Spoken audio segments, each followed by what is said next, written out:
Well, I have greatly missed that intro music, I dare say. I'm back from a long hiatus. I think it was 3 weeks, three shows I missed or something like that. But I've more or less been off the grid, enjoying my R&R. So I'm back for Pony Express Radio, and I'm joined by Mr. Paul Fahrenheit. Good to see you, my friend.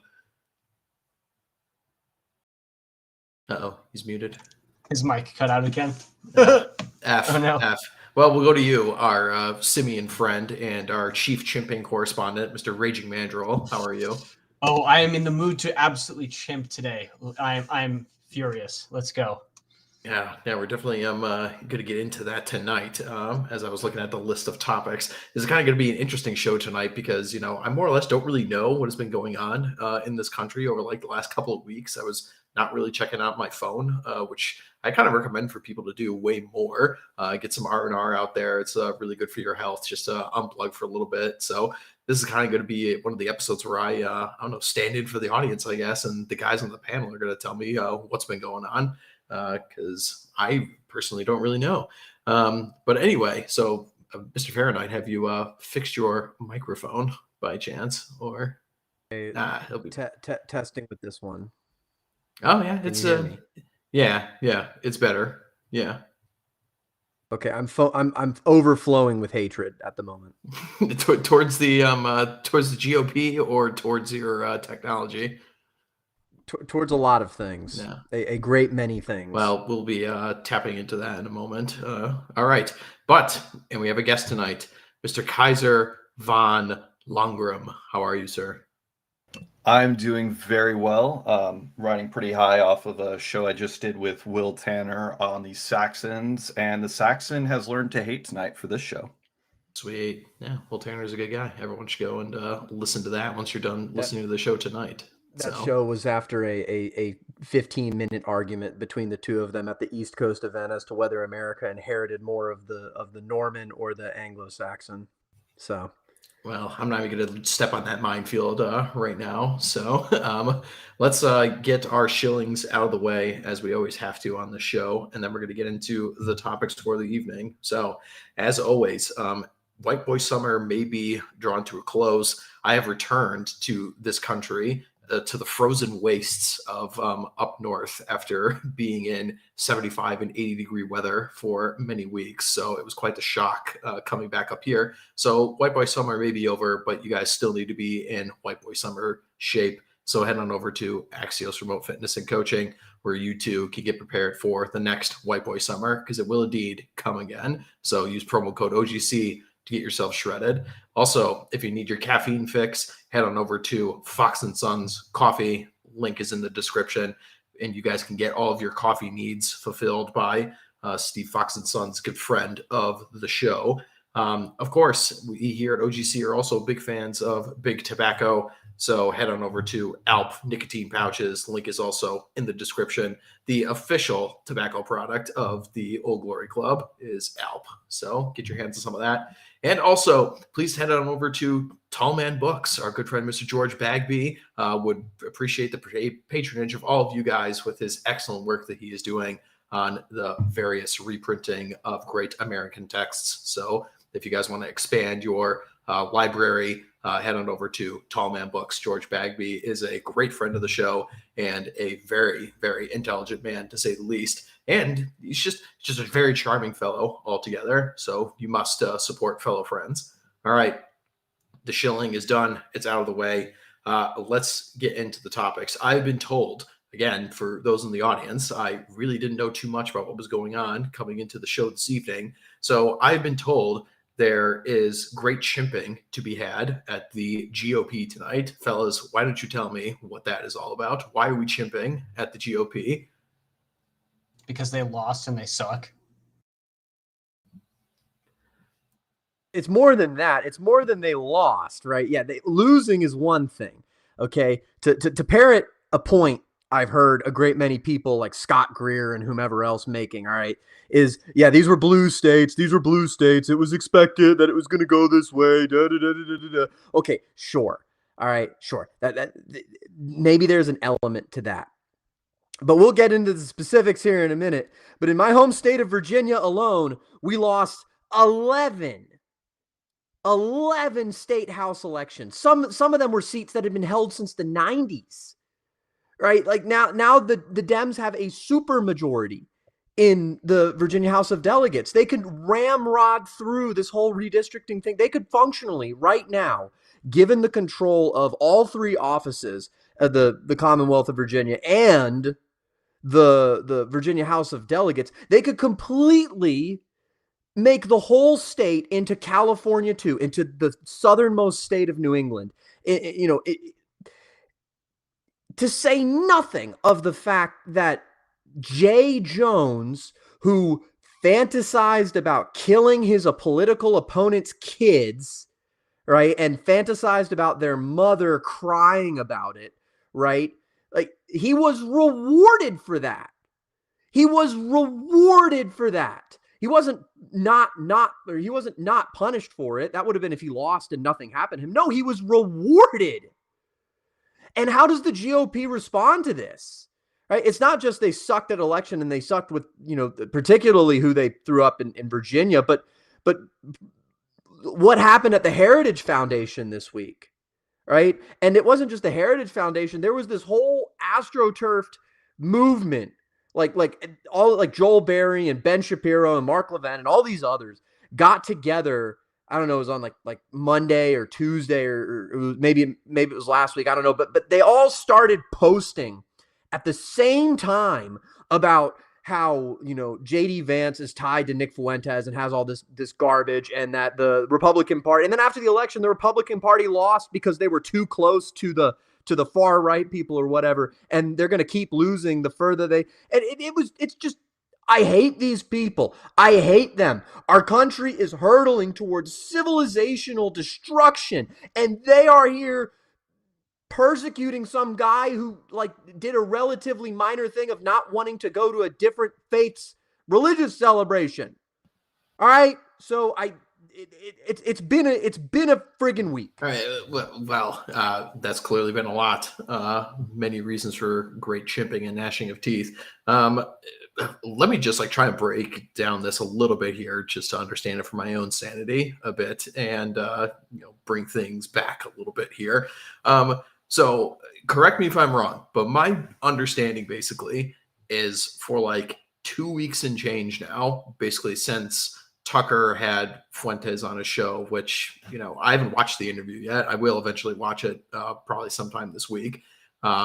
So my understanding is that Conservative Inc. has just been completely losing their shit over this nonstop and demanding that, Tucker be completely canceled for having Nick Fuentes on the show, which I think is stupid for other reasons, but no doubt not the same reasons that all these guys have. So what is the deal with Heritage Foundation here? What's going on with this? I've only briefly seen a bit of this or something. So they're accusing the guys of being anti-Semitic for not showing up to a dinner or something. Am I understanding this correctly? Not quite. So RedHawk, not quite. You're close, but so this guy that you see on screen right now, he was in a video voice call like everybody has over these Zoom calls, and I think our producer has the actual call for us if we want to play that. But essentially we could just play that. Yeah, just play it. Thank you, Mike. That's a hard act to follow, but you did a really good job, and I just want to say I'm grateful for all of our colleagues who are speaking out today, and especially for our colleagues on the National Task Force to Combat Anti-Semitism. I'm especially grateful for their work. I also have a question about it, given some of the leaks that occurred yesterday. Right now, the National Task Force to Combat Anti-Semitism is demanding that Heritage host Shabbat dinners with Heritage interns and junior staff. The faith of many Christians here at Heritage, myself included, would prevent us from attending these dinners in good conscience. As you know, for many Christians, Friday is a special day of prayer and abstinence to commemorate the death of Christ. I assume that no staff will be required to attend the Shabbat dinners, but my concern is that these dinners will serve as a sort of informal litmus test. And I'm worried that they will hurt many Christians who are not anti-Semitic but don't feel comfortable attending a Shabbat dinner. I would like to know how you guys would respond to that concern and how we can be sure that the dinners won't be used that way when the people requesting them or someone has already been leaking them to the media. Huh. What Okay. what a perfect example of just how disgusting this entire operation has been. So to give a little bit of background on why this is even occurring, why they're continually leaking, something else that you missed is that after Tucker did the interview, because Heritage was associated with Tucker, there was some edit on their website that took Tucker off, and then people were speculating about that. The host, or not the host, the president of the Heritage Foundation, essentially just said, I'm going to continue to support Tucker Carlson, which made, again, the Con Inc. just went wild with that, went completely insane. And then they started to post multiple things about how they're actually encouraging people now inside of Heritage to start leaking these things to essentially create a struggle session against them over this. So, I know a lot of people who are associated with Heritage and who are part of it and stuff, but I actually don't really know too much about the legacy of the organization. Is this just, another case of one of these kind of holdover BoomerCon, organizations where the older guys are raging Zionists and are trying to get into scraps for power with some of the younger guys who clearly don't feel the same way about this tiny country in the Middle East that no one really gives a shit about under the age of 35. Is that kind of what's going on here, where the young guys are, trying to be rooted out of positions by various Con Inc. People? Is that what I'm getting at here? Yeah, that appears to be the case. And as far as Heritage goes, they are the largest conservative think tank. They've been there for a very long time. I believe in the 60s is when they started. They were most famous, I think, during Reagan's administration because they make, if you remember Project 2025, that was something that they created. And they make these projects of here's this massive list of policy proposals for different governments as they take office on the Republican Party.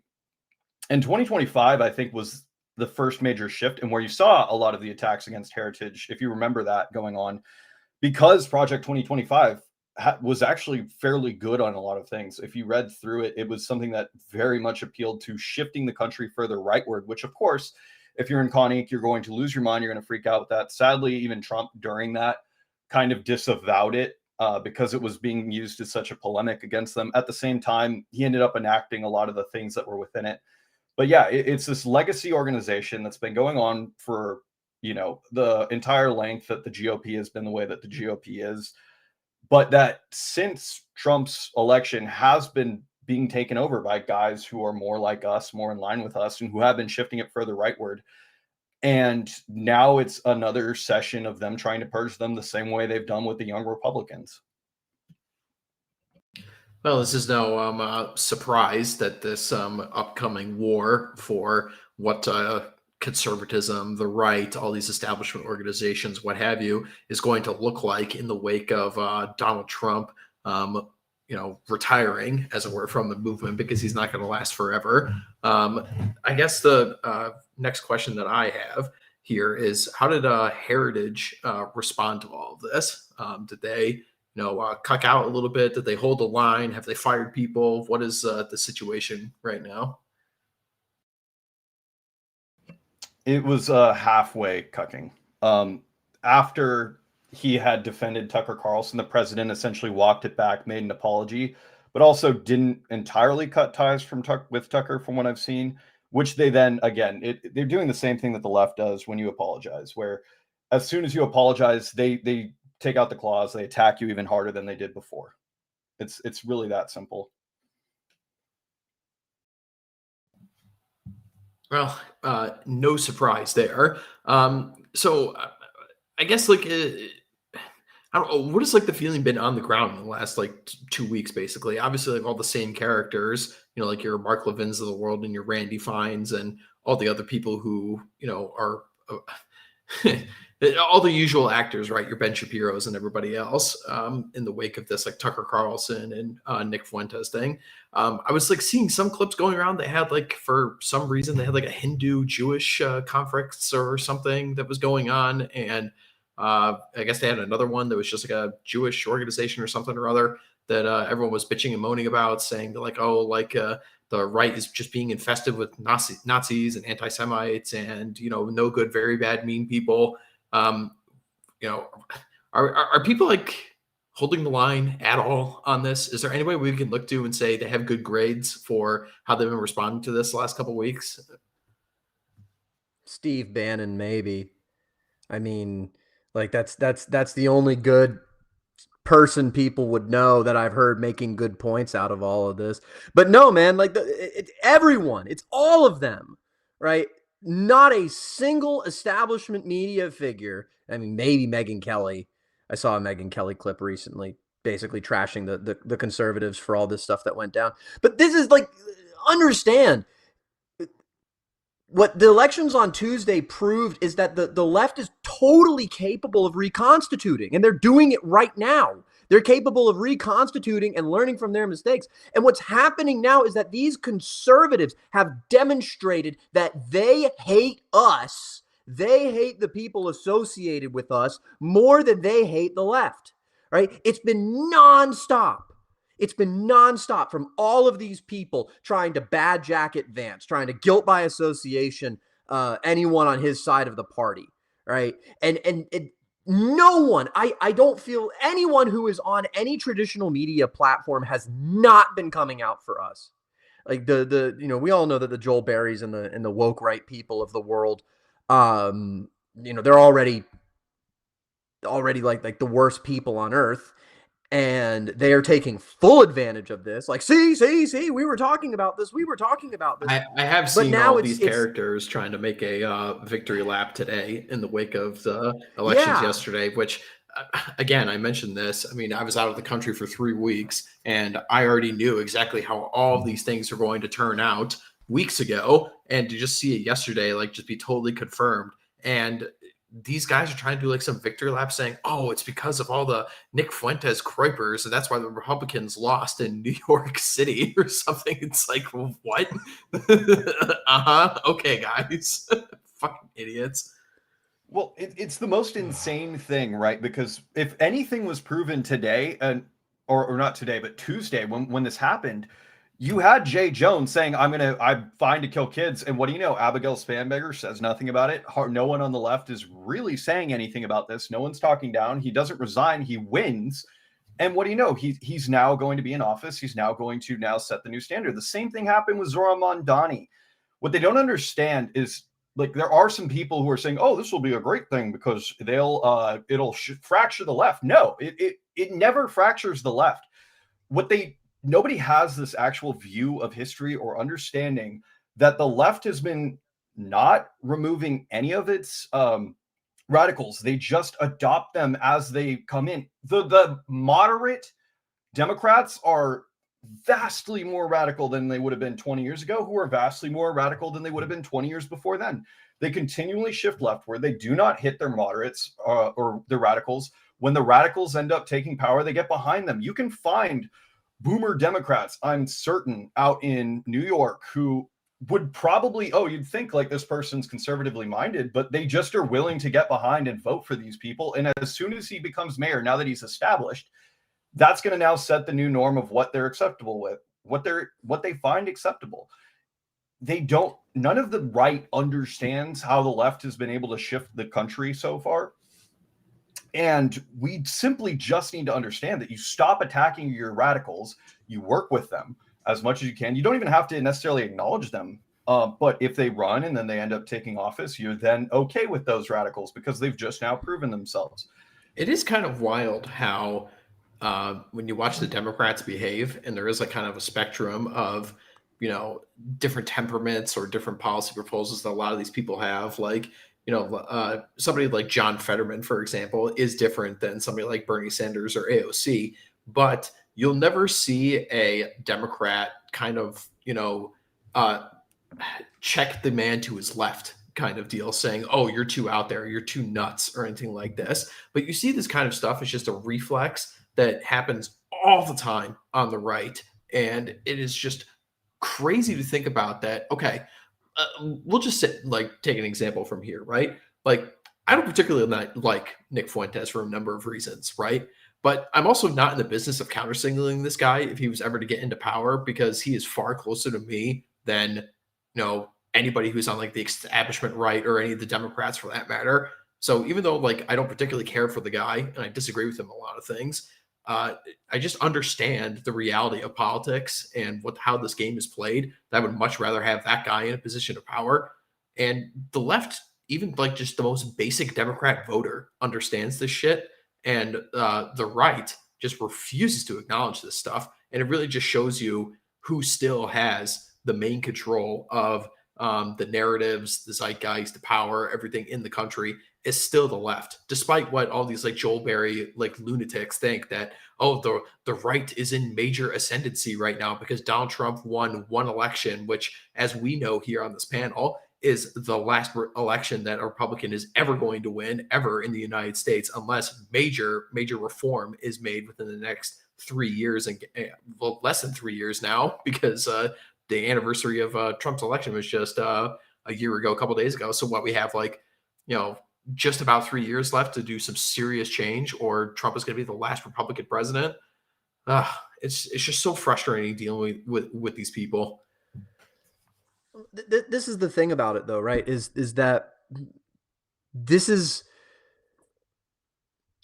the GOP, a large chunk of the young guys in the GOP that are coming in. Recently on the chapter house, we had the other Mr. D from the Oklahoma chapter talking about this, what was going on in the in the young Republicans, right?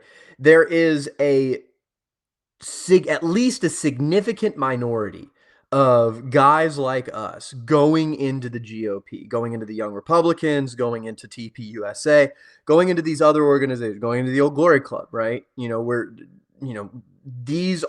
have a large portion of really on it young guys who are trying to get involved, trying to change these things, right? So the GOP, in terms of its architecture, in terms of what it is as an institution, can very much be turned into our favor, right? There are machines that can be taken over, but the problem with it is that, what is it? The left wing stops where the conservatives stop, right? The conservatives are the rightmost feather on the left wing. Okay, this is how it needs to be understood. These people hate us. I said it earlier. They hate us more than they hate the left, and they are doing everything they can. Thank you, Mr. President. All right, thank you. Like, this is the thing. They are doing everything they can to stop us, to keep us from getting into power, from creating any sort of power base, from creating any sort of strategy, from utilizing any sort of state apparatus for long enough so that the left can reconstitute, can make itself functionally invincible, and they can be and they think they'll get a seat at the table in exchange for that, right? This is how it needs to be understood. And frankly, the left has this power because it has the cultural power. Right. Matter of fact, the only reason you had enough of a Republican reaction is those white conservative evangelical boomers are the ones who put Trump in office. Right. And you know what happens when they're all gone? You look at the state of the culture of the millennials. Look at how the millennials carry themselves, how they act. Right. Look at what they're going to turn the country into once they become the largest demographic in the country. Right. You think things are somewhat normal now because the boomers are still around, but every year exponentially fewer of them are here. And so understand this, right? However it is culturally, in terms of the wider American culture, it's just going to keep getting worse. Astrology is through the roof, right? These tattoos, these drug shops, all these other things, right? All ubiquitous, right? This is the degradation of American culture, a culture built on 2,000 years of stability, right? Of Christian ethics, right? And this is what happens to it. It's going to start looking like Haiti. Well, we had Mr. Fahrenheidt cut out, but I think we all got know him, where he guys. was heading with that We one. got him. Yeah, they got him in the middle of a rant. Yeah. I mean, it was an opportune They shut time him to down. end. Anyways, Shut it down. It fit pretty well. If I could add one more thing to this, people celebrate way too much the fact that we have gotten so many disaffected liberals and leftists who have said the left left me. And then that's what Ugh. us getting these people, they are a anchor to us, where these people are only the cast-offs of last year's revolution that are now stuck with us because they've moved further. But this is actually a boon to the left, because these people do not want to move any further past that. They yearn for 90s era liberalism or 2000s era liberalism or Obama era liberalism. And that's what they want to keep the country as. And that's why they now become conservative, because to be conservative is to just want to, hold the last revolution. If I could give one benefit, just one little white pill in this large black pill show, we have some benefit, and we see this now starting to actually happen on our side as well.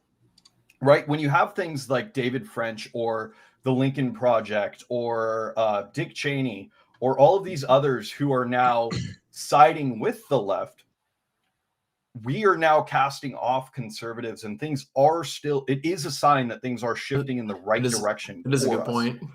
Mm-hmm. It's not enough. It's not as quick as it should be, but the fact that we do have this core of former right-wingers who are now stuck with the left is going to slow them down. Like I saw one of them. His name was like Concerned Republican on Twitter, who is like shouting like, "I voted for Kamala," but he's like blackpilling really hard about Zohran Mamdani. He's going to be someone that's now stuck on this side. He's on that with them, but he's not going to be willing to push this far with them. They're going to start to get spoilers on our side, hopefully, in the same way that we have had to deal with this the entire time. And to throw a little more history in with it, this is literally how the conservative movement started, where you had literal Trotskyite communists who got upset with the Soviet Union and the direction it was going and decided to hop on the right. Like that is ultimately like where this all started with, is this group of people hopping on, and we need to shed them as dead weight and continue to move forward. And the other thing is that these conservatives do not realize is that there are shifts in right-wing thought and movement. Like there are people that I know, like my own family members who before would have just been, I come from a long line of Republicans, but as things have shifted forward, as Donald Trump has moved things for as much as he has on certain topics, they have just shifted right alongside it. There is a large contingent that is just a herd who simply goes along with what the talking heads or with what politics are going on, or who is there, who are just going to shift right, depending on how far it goes right. They don't really know where they stand. They're just kind of following leaders. That's certainly true with democracy in general. People just move along with the vibes or the herd, as it were. But okay, I'm back. Can y'all hear me? Yeah, someone in the chat said you were tripping so hard they heard it in Tel Aviv. Yeah, they had to cut my signal, right? But this is so look at this guy right here. Okay, look at this guy. This was one of the things that they were pushing, that they coordinated this week, right? I don't know who posted it. Some friggin' queer posted this, like a photo of William F. Buckley, and said, "In a world of Pat Buchanan's, be a William F. Buckley." That's what triggered this. That's what this was. It was Pat Buchanan's birthday. Yeah. It was Pat Buchanan's birthday on like I think Monday or something like that, and everyone was posting about him or whatever. And then one of these queers posted this photo, "In a world of Pat Buchanan's, be a William F. Buckley." And that's what kicked it off. It's like all this, like, actually Buckley was based. I wish. I hope at least one guy responded with that meme of a bunch of pictures from mid-century Germany, and everybody is giving the Heil to the mustache man except him. And it's like, be this guy. The one guy who's not giving the salute is literally Adolf Hitler. It's very funny meme. I hope somebody responded with that one. But yeah. One of the things about this William F. Buckley, fetishism that people have, and then you'll see a lot of this in the last couple of days as well. This, these Reaganite Republicans are still around, like your Dinesh D'Souza's of the world and stuff, are constantly pointing back to the Republicans just need to get back to Reagan era politics, right? As if we're going to resurrect, 45-year-old Republican policy at this point, assuming that actually it was as good for the country at the time that Reagan was in power as. Yeah, exactly. There you go. Amazing. That works Very, so very, well with the background. very good at Oh my it. God. Yeah, very good at it. But yeah, it's like, okay, yeah, we're going to resurrect 45-year-old Republican policy from the Reagan era, assuming that it was actually as good as people claim it was, which obviously there's a lot of issues with it that we all know. But oh yeah, that's what we need to get back to, guys. Let's resurrect Ronald Reagan. It's like, if you're fucking talking about Ronald Reagan here in 2025, like, what the fuck is wrong with you, dude? At this point, that'd be like the Democrats when Obama came into office talking about like, oh, we got to resurrect FDR. It's just ridiculous. You gotta go back to Jimmy Carter, guys. Yeah. Yeah. If I could, I have actually been talking about Reagan in, the Big 25. It is for a very specific reason, though, because there are all of these people who keep throwing out Reagan, but what they don't realize is that Reagan was actually, an avid fan of Carl Schmitt and the friend-enemy distinction, which people don't realize this, but Reagan's 11th commandment was, thou shalt not speak ill of a fellow Republican. So I've been throwing this in every single one of their faces. Look, hey, we're Republicans too. Stop speaking ill of us. You want to go back to Reaganism? How about you pick up that? How about you start there? Stop speaking ill. Follow his commandment. That was one of the things that Reagan did hold to out of all of them that you could actually say he was maybe right on. He probably didn't even follow it completely. But at the same time, Pat Buchanan was a member of the Reagan administration too. So there was an element of Reagan where he was willing to coalition build and coalesce. And you can, at least because they fetishize Reagan so much, use that against them, at least with that. I could hijack this and turn this into Reagan revisionism if I wanted to, because I think our guys are kind of being a little bit friggin' retarded with throwing out everything that Reagan ever did because of whatever he did as governor, and I understand that, right? But look, right, Reagan was the last time a significant right-wing coalition that like drastically changed society won in a crushing victory. And really it was the Bush people when Reagan was having dementia towards the latter end of his second admin. It was the Bush people who really came in and turned the GOP into the friggin' respectable conservatives. It wasn't the moral majority. As a matter of fact, the moral majority were sidelined. Okay. Yes, I understand there was the whole dispensationalism thing, but they were also saying things like sodomites need to be stoned to death. Okay. So understand this sort of thing, right? Like, don't cannibalize your ancestors the same way that the GOP today, or at least the old school conservatives, are trying to cannibalize us. Oh, I'm so frigging tired of this. Well, I'll take the other point, and people in the chat were pointing this out as well, and a lot of people were also saying this on Twitter, is, well, okay, fine, we can have Reagan-era politics if you give me Reagan-era demographics of the country. It's like, yeah, when Ronald Reagan was elected president, the country was still mid-80s percentage, low 80s percentage white, high 70s. I mean, this is within living memory. Memory. I mean, most of the people on the stream were born after the Reagan presidency. Most of the people listening were, but like, I mean, even in the early 90s, California was still 70% non-white Hispanic, or not, excuse me, non-Hispanic white. So, I mean, like, this is how rapid the country has changed. Things have been going too far, too quickly. And there is a very real sense of disenfranchisement in certain places. That's why people don't like Reagan, and why I have a huge bone to pick with Reagan, because, being from California, seeing the way it is now, it is nowhere near what it was when I was growing up there. It's totally changed. Again, to your point, Mandrill, it's the same thing that we always say about these people. It's like, okay, great conservatives. You want to go back to Reagan-era conservatism? What has conservatism conserved? Give me like literally one thing. If conservatism can't conserve the demographics of the country, it can't conserve anything. Yeah. We can leave the relitigation of the Reagan era to a different time, right? The problem is using it as a frigging skin suit. But look, like we can sloganeer all we frigging want, and it's necessary. It's absolutely necessary to get the slogans right. But there's no way of getting rid of these people quickly. honestly, there is no way of getting these people out of the Young Republicans, getting them out of the Heritage Foundation, all these other institutions. There's no way of getting rid of them quickly so that we can go in and start doing what we need to do to fix this country.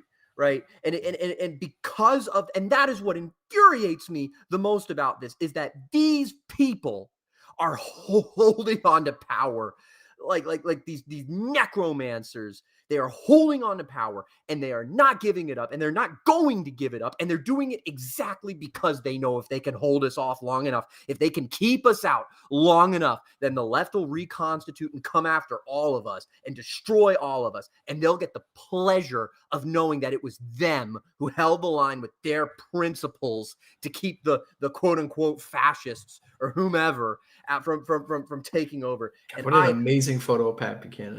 Yeah, please. Like I have no clue how we fix this, because these people have to go, and they have to go in the next 2 years. And if we don't get them out in the next 2 years, there will not be a country. I'm mad tonight. I'm really mad tonight. I'm done. I'm done with this song and dance. I'm done with this game. I have watched my home state get turned into California before my very eyes. Who knows? Maybe they're feckless and incompetent. Maybe they do nothing. But I'm not going to bet on that. I think here's the other thing, and this can tie into the election conversation that we've been having. We've kind of been going back and forth between a number of topics that we're going to cover tonight, but it's okay. It's a good discussion. But the comments that you are seeing from all of these Joel Berry types and all these other beautiful losers, to use the Sam Francis term, they're thinking that, the ass kicking that the Republicans got in the elections this week is a result of people like Nick Fuentes and the anti-Semitic right and the rise of the far right. But then you look at a candidate like Winsome fucking Sears that they put forward in Virginia, who is a Jamaican immigrant black woman as your huge far right apparent, conservative character. Nick Fuentes supporter, apparently, right? And this is how Republicans are losing elections or something like that. It's it cannot be stressed enough, right, that these people have it completely ass backwards from the top down, right? Donald Trump is not losing approval ratings. His approval ratings now are the lowest they've ever been, which is pretty amazing to actually see for Trump. But they're low not because they are going too hard. They're low because they aren't going hard enough, at all. That's the problem here. This is absolutely correct. His approval rating is in the low 40s. It's a 43.6, 43.5 or something around there. But it's a half a percentage point above what Obama's lowest approval rating, which was right about the same time, actually, his was 42.7 or something like that. And then Bush 2, who was well below that in the mid 30s. So he's doing far better than either of those two figures, but he needs to do what he actually promised and actually follow through to get that number higher than it is right now. This really is the thing, and it cannot be stressed enough. It's listen, the last 6 months, especially the last 2 in the wake of Charlie Kirk's death in particular, have been fucking awful. It's been terrible. It has not been great at all. The entire administration has been focused on the foreign policy side of things, and we basically have gotten nothing domestic, and that is why people are so pissed off. The American people do not care about these foreign entanglements. We were told by Trump administration, and why we elected him in the first place, is that we were going to get out of all this business, okay? We were supposed to be done with this Israel nonsense. We've been dragged around and dicked around by these guys for the entire year, almost getting dragged into 2 wars in the process. We're still somehow funding Ukraine, something that nobody cares about. I'm okay with blowing up these drug runner boats. I don't really give a shit about that. But now we're talking about getting involved in Venezuela and now Nigeria for some reason too. It's what the fuck are we doing here, guys? Seriously, what are we doing on the domestic front aside from 2 million deportations, which number one is not enough. And number two, where are all the other domestic issues that people actually care about? Inflation is sky high through the roof. The housing crisis is, oh my God, I fucking hate these people. the housing crisis, still a huge problem where 95% of people under 30 cannot afford a home.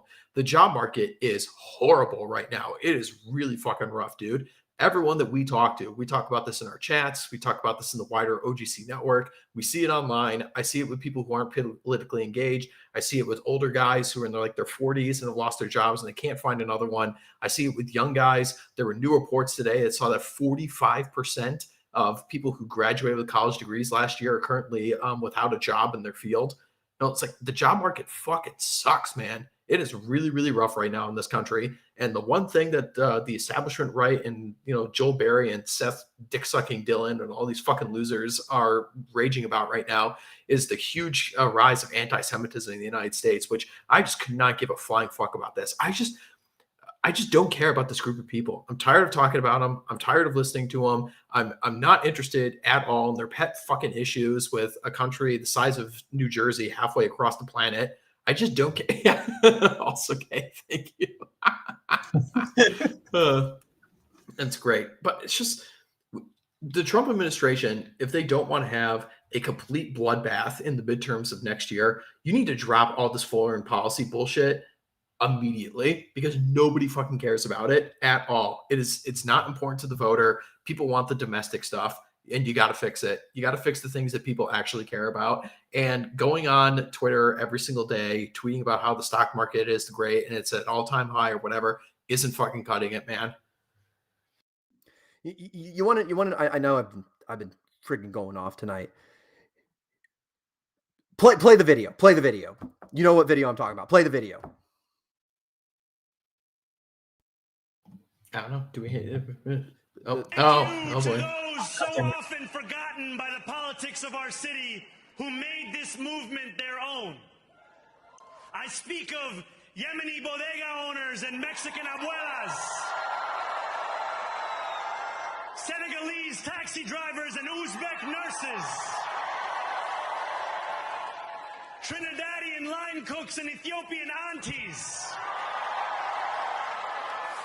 Yes, aunties.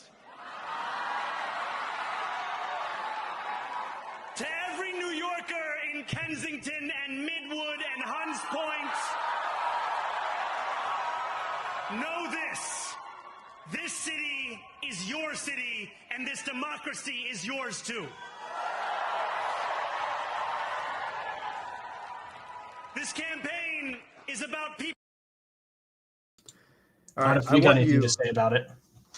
I want you, whether you're on the panel with me tonight or you're in the audience, I want you to imagine as much as you can that you are someone from New York City who you're like 40 years old now, okay? Or no, maybe that's too young. You're like 45 years old now, okay? Actually, no, 40 would have been fine. And you grew up and you're from New York City, right? Your dad was a firefighter, or he was in the NYPD or something like that. And when you were 20, okay, 21, when you were 21 years old, just out of high school, going to college, you watch airplanes fly into the towers that were a part of your childhood growing up in the city that, Trump was one of the biggest names in, and you watch airplanes fly into towers. And the next day you go to the recruiting office and you enlist in the army and you go on a combat deployment to Afghanistan, to Iraq.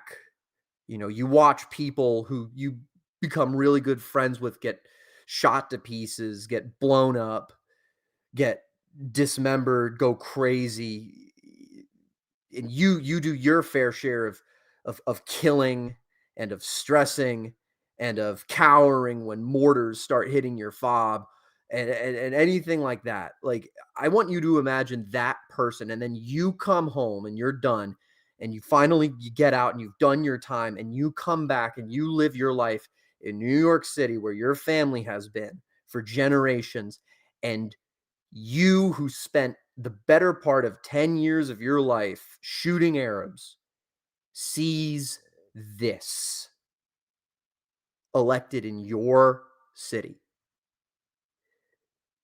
And I want you to imagine how you would feel if you were that person watching this. Bring up the demographic chart, please.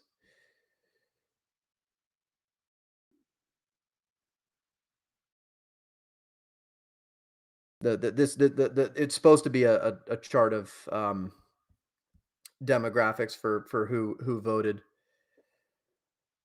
I'm sorry, I saw a demographic chart earlier, it's up but here. this It's up here. Oh, okay, great, excellent. Yeah. So I want you to look at this, right? And this was for two different elections, but related to the Mamdani point. The majority of people who voted for him were not that kind of person. We're not that person who out of patriotism and love for his city went and fought. That's not who voted for him. It was the people who were transplanted into New York.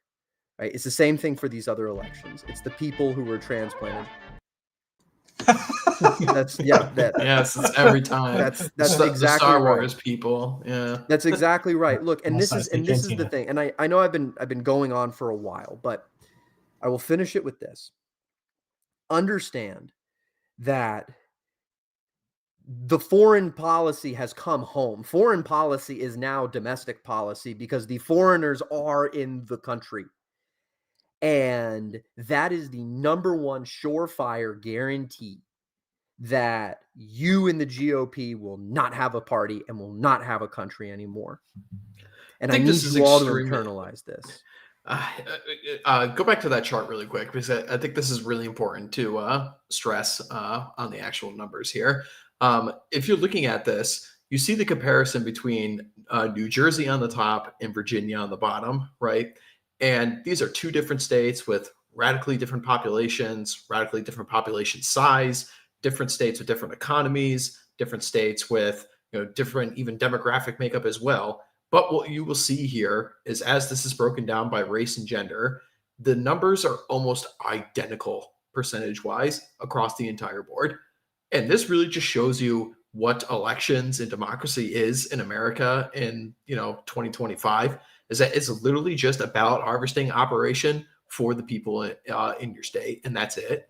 I mean, this idea that Republicans still haven't learned their lesson about, we really just need to get people out to vote, when Dems still have this industrial mechanism of ballot harvesting, and everything is just broken down by race anyway when it comes to it at the end of the day. I mean, as much as the establishment GOP wants to clamor for, I couldn't believe the amount of fucking sipping I saw the last 2 days for people saying, we need to get out there and get the Indian vote. The people that are 1.2% of America's population, and we got to rearrange the entire GOP message so we could suck up every single, ethnic group in the country that doesn't vote for them anyway, right? No matter how much these people want to avoid being called racists, no matter how much these people want to live up to the moral standards of their enemies who hate them and are going to call them names no matter what, these people are still trapped in the paradigm of being refused to be who they actually are. And whether they want to admit it or not, the Republican Party, simple as, is the white person party. That's it.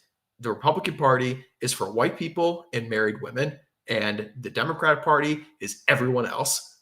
And the Dems understand what their base is. They cater to them all the time. They give them gibs. They actually understand what is going on. They go out of their way to ballot harvest from these certain groups, and that is it. And Republicans just refuse to do this, man. We got to bend over backwards for the Hispanic voter base, which means we got to tone down our rhetoric on immigration or what have you.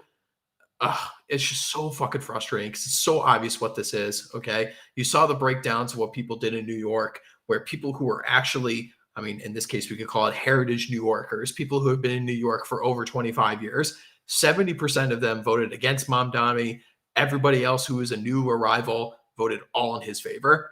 It's just what's going on. This isn't winning arguments about socialism. This isn't the rise of radical Islam or whatever else like Boomer Con Inc. wants to say is the problem going on with New York. No, what it simply is that the demographic replacement is real. The great replacement is a thing. and they simply just replace the population with somebody who's going to vote for this stuff. That's all this is. Okay. It doesn't matter how many, 28-year-old liberal white women who just go with the flow and vote on basically whatever's going to give them social media points, voted for Mamdani. What it really comes down to is that you imported a foreign class of Browns to take over New York City, and they voted for their ethnic interests, and that's it. And here's Lee Kuan Yew giving us advice, as always, on what democracy actually is in a multiracial society. If I could, that clip from Mamdani really gets at something that very few people, I think, truly understand, is when he's talking and, the Trinidadians, the Uzbeks, the whatever Istan that he mentions, it is this coalescence of people that is forming, and they are starting to become their own unique group of people, almost you could say like their own ethnogenesis within America, of these foreigners that are here that now understand that they are in opposition to the heritage, the founding stock of this country, that they are going to politically align with one another, that they are going to form their own group foundationally against us. That's what they're doing. And what people also don't understand, sometimes you'll get people that throw out, the return to the mean or other things like that. That they think that when you import this foreign population, they become exactly like that foreign population back home, but it's not quite that. They do actually become something new. And what they become is this weird, like deracinated, strange thing in a similar way to what we are, but one that is completely against us, that blames white supremacy, colonization, all of these other things for the fate of their state that is now living in our state, that then begins to form bonds where you have Trinidadians and Somalians and Uzbekis and all of these other random places that most of us could not find on a map, forming this new group, putting up someone like a Zoran Mamdani, which again is a word that I shouldn't even ever have had to say or pronounce unless I was a sailor during the Barbary Wars. And I was like, oh yeah, this is the one that I'm killing, is Zoran Mamdani, to go a little far off on that. But anyways, like these people are forming their own group in here. And you can see this, for example, in the Black population of America. They have been in America for, nearly 400 years now. And they are their own group of people that has never quite fit in with the rest of society, that has their own culture, their own way of speaking, their own way of voting, that votes in their interests, and that has their own way of life that has been created here. And now with the post-Hart Celler migrants, they're going to just become the same thing on a much wider scale. And it is going to be a push to take everything. I mean, it's in Zoran Mamdani's policies. He literally said, I'm going to take money from the white neighborhoods and I'm going to move it to the other neighborhoods. I'm going to increase taxes on this group of people to redistribute wealth to all the non-whites. He has that in his policies. We're at that stage of the game.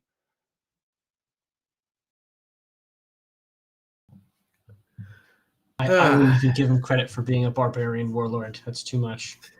No. And even then, like barbarian warlord at this point, like we have a barbarian history in our own setting, right? Like the Jamestown settlers were barbarians to an extent, who came in and took things. And he is coming into a place where he could not have built any of this. His people could never have built it, but they're going to try and rob it. And then they're going to end up essentially like a flock of locusts, taking everything that they can from this place. But the worst part is that unlike locusts, they are not going to move on to a new place. They're going to just be with us and stay here.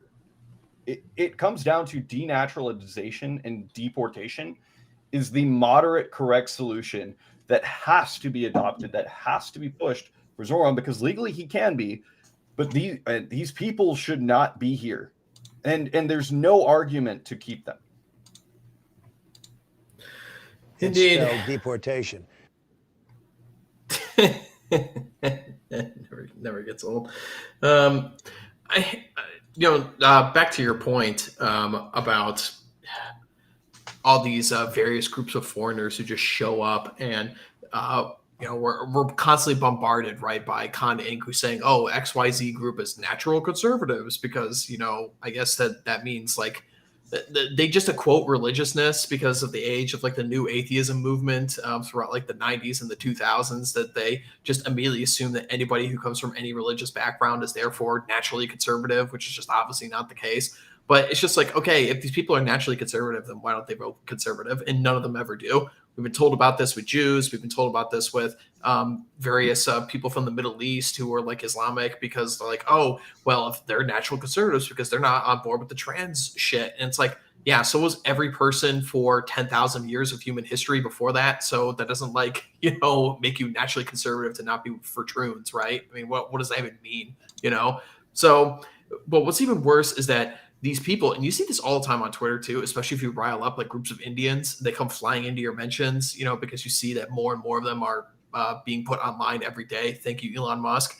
But these people come loaded with all of the basic bitch, like Marxist 101 kind of stuff that we've all been dealing with arguments since we were dealing with like, Ben Shapiro destroys SJWs on campus kind of stuff. It's like these arguments are over like 15 years old for us, but these Indians and these other foreigner groups who are just recent arrivals to America or don't even live here at all come prepackaged with all these like, oh, white supremacy built the country and Americans don't have a homeland and it all belongs to natives. And it's like, dude, like you couldn't even name me one like, Indian tribe if a gun was pointed to your head or something. But all of these people have been fed all of this anti-white rhetoric from our universities, from social media, from the mainstream media, everything. And they're just pre-programmed to hate the actual heritage population of the United States. And that's the only basis for their political activism whatsoever. That's it. No, it's just, I hate whitey. And you just see it now. It's where these people always end up. They never vote for the right. So why are we catering to them? And it's just like I was saying earlier, the establishment GOP is afraid of being called racist. They can't just say that, we can't possibly cater towards the only group that reliably votes for us, and that's the white people, the actual people in this country who, are the ancestors of it, who actually founded it, the heritage Americans. It's just so frustrating. And then what's even worse is you get lectures. Oh God, this really pissed me off. Did you guys see this week when Vivek Ramaswamy just tweeted out "end identity politics"? It's like, motherfucker, that's literally all you are. It never gets old. It's like, dude, that's literally all you are. Saying like, oh, we got to end identity politics, which always means we got to end white identity politics. We can have it for everybody else. And I love it. It was an amazing meme somebody responded to, was just all the various signs that you see at Trump rallies where it says blacks for Trump, Hispanics for Trump, immigrants for Trump, yada, yada, people for Trump or whatever, It's like, oh, really? So we're going to end identity politics, huh? Fucking assholes. So sick of this shit. We're just taken for a ride by literally everybody.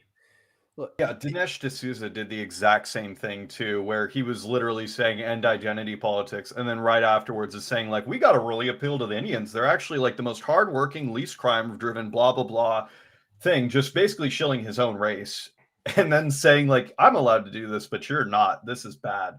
It's amazing that they're able to like fit this into their brain somehow. Look, okay, if we're probably gonna, I don't know how much longer we want to go on this, but if you take nothing else from this stream, I am issuing a fatwa, okay? Like whatever weight my word carries, all of you listening, find a way to get rid of these conservatives. Don't even stop trashing the left. Don't worry about the left. The left will take care of itself. I want all of our energy, all of our rhetorical and our media force trained on these people. All right. We need to get them gone. We need to get them gone, because if we don't get them gone, there will not be a fight with the left, because we'll already be out. So I don't care how you guys do it. I don't care how you figure it out. You're all extremely smart. Start analyzing their networks and whomever they are and how they associate with. Start trying to find rhetorical ways of getting these people sidelined, getting these people out, getting them gone, getting them out of the way. I don't care, right? As long as it is legal and moral, do it. Figure it out, right? Because we cannot waste any time trashing. I mean, other than like, for fun haha points, which we're doing, right? But like, main focus on the conservatives. They need to go. They all need to go. Every single one of them. Okay. I don't care who they are or what they are. If they are counter signaling us, they need to go, because if we don't do this, then we're gone. And the left wins by default, and goodbye to your country. So I don't care how you guys do it. Use your social media, use your group chats, use whatever, right? No. Legal and moral. No, I can't advocate for that. I guess if I was to just put it in very like blunt terms like this, right? Okay, so the choices before you, if you guys are presented with the trolley problem point, right? It's like, would you press the button to literally lose every single GOP person currently sitting in the House and the Senate and replace them with new people, or would you just carry things on as they are right now? And it's like, is there really a single like GOP person in the House or in the Senate that I would like really shed a tear for if we lost? Like, can anyone really honestly like name one? I'm struggling to find one. Maybe Marjorie Taylor Greene, maybe, but she's a woman. She's got her own problems. It's like, I don't know. I'm drawing a blank, guys. Is there literally anybody I would save? Then why isn't he primaried? That's all I gotta say. So go out there and do it, everyone. I mean, there's at least one. There's at least one. The Missouri Senator Eric Schmidt. Oh yeah, you know what? Okay, you know what, Mandrill? I'll give you the one. Yep, I think that guy gets a pass. Yeah. So we've got one guy out of what 300? Between the Senate and the House. So it really just shows me what we have to work with. We don't have nothing. We have like less than nothing. I know. It's just so bad. So again, everybody get on out there. Do what you can. Start locally. Primary all these people. See what we can do. Because Mr. Fahrenheidt is totally correct. Is that the focus? And I remember saying this literally a year ago when we had the election night stream, even when I was steeped in extreme drunkenness towards the end of that, after being on stream for 13 hours in a row or whatever it was. The main focus for the first couple of years going into the midterms is going to be the stab from the right, the conservatives. I think Cringe-Walker was actually on that stream telling us all about that the knives were already being sharpened to stab everyone in the back. And we've already seen it. I mean, in the 2 months since Charlie Kirk's assassination, we've done literally nothing against the left, and the right has done nothing but fight amongst itself. Which that right there should just show you the kinds of characters that we're stuck with, and all the snakes in the grass, and all the betrayers and the mutineers, the paper Americans, the liars of all kinds, neocons, everybody who is just here to pick over the corpse of this great nation of ours and sell out its heritage American base. It's like, yeah, this is what we have to deal with. Literally not a single person aside from this guy on the screen right now who I would save if I was to just eliminate all of Congress and just start with a completely fresh state, or clean slate, as it were. Well, why don't we knock out some of these super chats here, because quite a bit of them are piling up. So thank you to everyone who is constantly doing the Lord's work and giving us some money over here at the OGC. We greatly appreciate it. Every cent is going to some very important causes. Alrighty, moving on. So Baron Gimli von Garten for $10. Why isn't Solid Snake 1964 here first? What is going on? You're sleeping, Solid Snake. Unacceptable. Working my way through the chapter application process. The problem with organizing with you people, IRL instead of online, is that getting them to fill out the biographics takes forever. Well, you know what? We take this very seriously. People starting up our chapters. So if you guys aren't going to fill out all the information and all that good stuff, then you aren't going to be very active in doing all the other work that we need to be done. So the OGC application process is rigorous, but it's intentionally designed that way. So everyone get to work. New chapters are coming online almost every week now. So get to it. Sorry, could I add a little to that? Yeah. I mean, like, having joined relatively recently, all things considered, I've been a member for about 4 or 5 months now. Having that in place where you have to go through all of this is how you get high quality people. If you look at the Bible, Gideon is the easiest example of this, right? He loses most of his army because through various trials, but he's left with a strong core. And if you aren't capable of even doing these like basic biographies or putting in an application or sitting in for an interview in an in-person, how could you possibly be capable of actually doing the things that we need to get done? Here. We got Christopher Burks for $2 sends us a salute. Thank you very much, sir. Real Americans. Nice. We got Bolero 393 frequent super chatter around here for $10. When the left shows its true colors, the white blood cells of the American body politic begins to fight the infection until the AIDS virus known as the GOP tells them to give up gracefully. Good analogy. Pete Budapest. I think this guy's frequently in Dave Green's chats all the time. All right. Interesting to see you here. Pete Budapest, thank you for $5. The Virginia elections for the GOP can be summed up in one word. Shit. Yeah, indeed. Yeah, picturesque candidate for the new right. Yeah, Winston Sears was really going to get those young white guys out to vote for her, I'm sure. Yeah, really firing up the base there, Republicans. I remember, Paul, you were warning us about Winston Sears over a year ago. And unfortunately, it came to pass just as you predicted, unfortunately. But I think that's the other thing that we should stress in this is that all of us here at the OGC and all the people who give commentary that we associate with, all of our friends and everything, all were literally talking about these exact same things for the last several months, and all of us were totally right about this, is that if you put out limp dick wristed Republicans and you continue to go after issues that none of the base actually cares about, of course you're going to get your ass kicked in these elections. And no doubt the bloodbath will come next year unless things are radically changed. I mean, you really just can't be running a presidency based off of catching the next news cycle.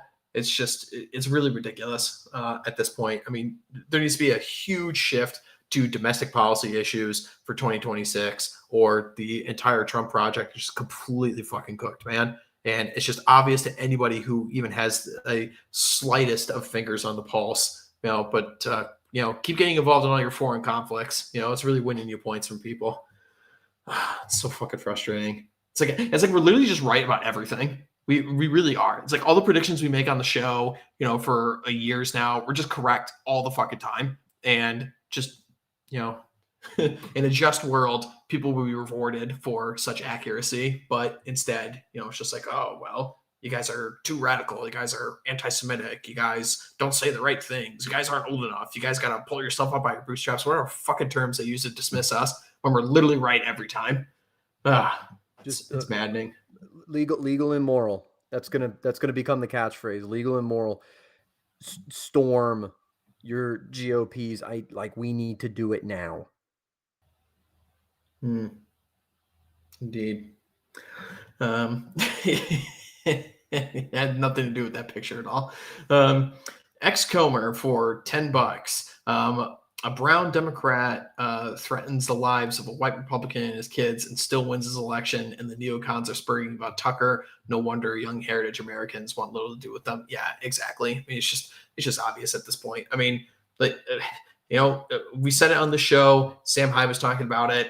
Aaron McIntyre was talking about it. Anybody who actually has a finger on the pulse was saying this just in the wake of Charlie's murder. It's like, listen, you have 2 weeks to really get some stuff done. And what did we see? We saw literally fuck all from people in charge. And I'm not going to lie, guys, that was a really huge turning point for me on the whole Trump project and the whole Trump administration as a whole. I was like, if you guys are literally going to do nothing from this, then what are you actually going to do? And, so we got to do what we can, but it's literally just going to have to come from us.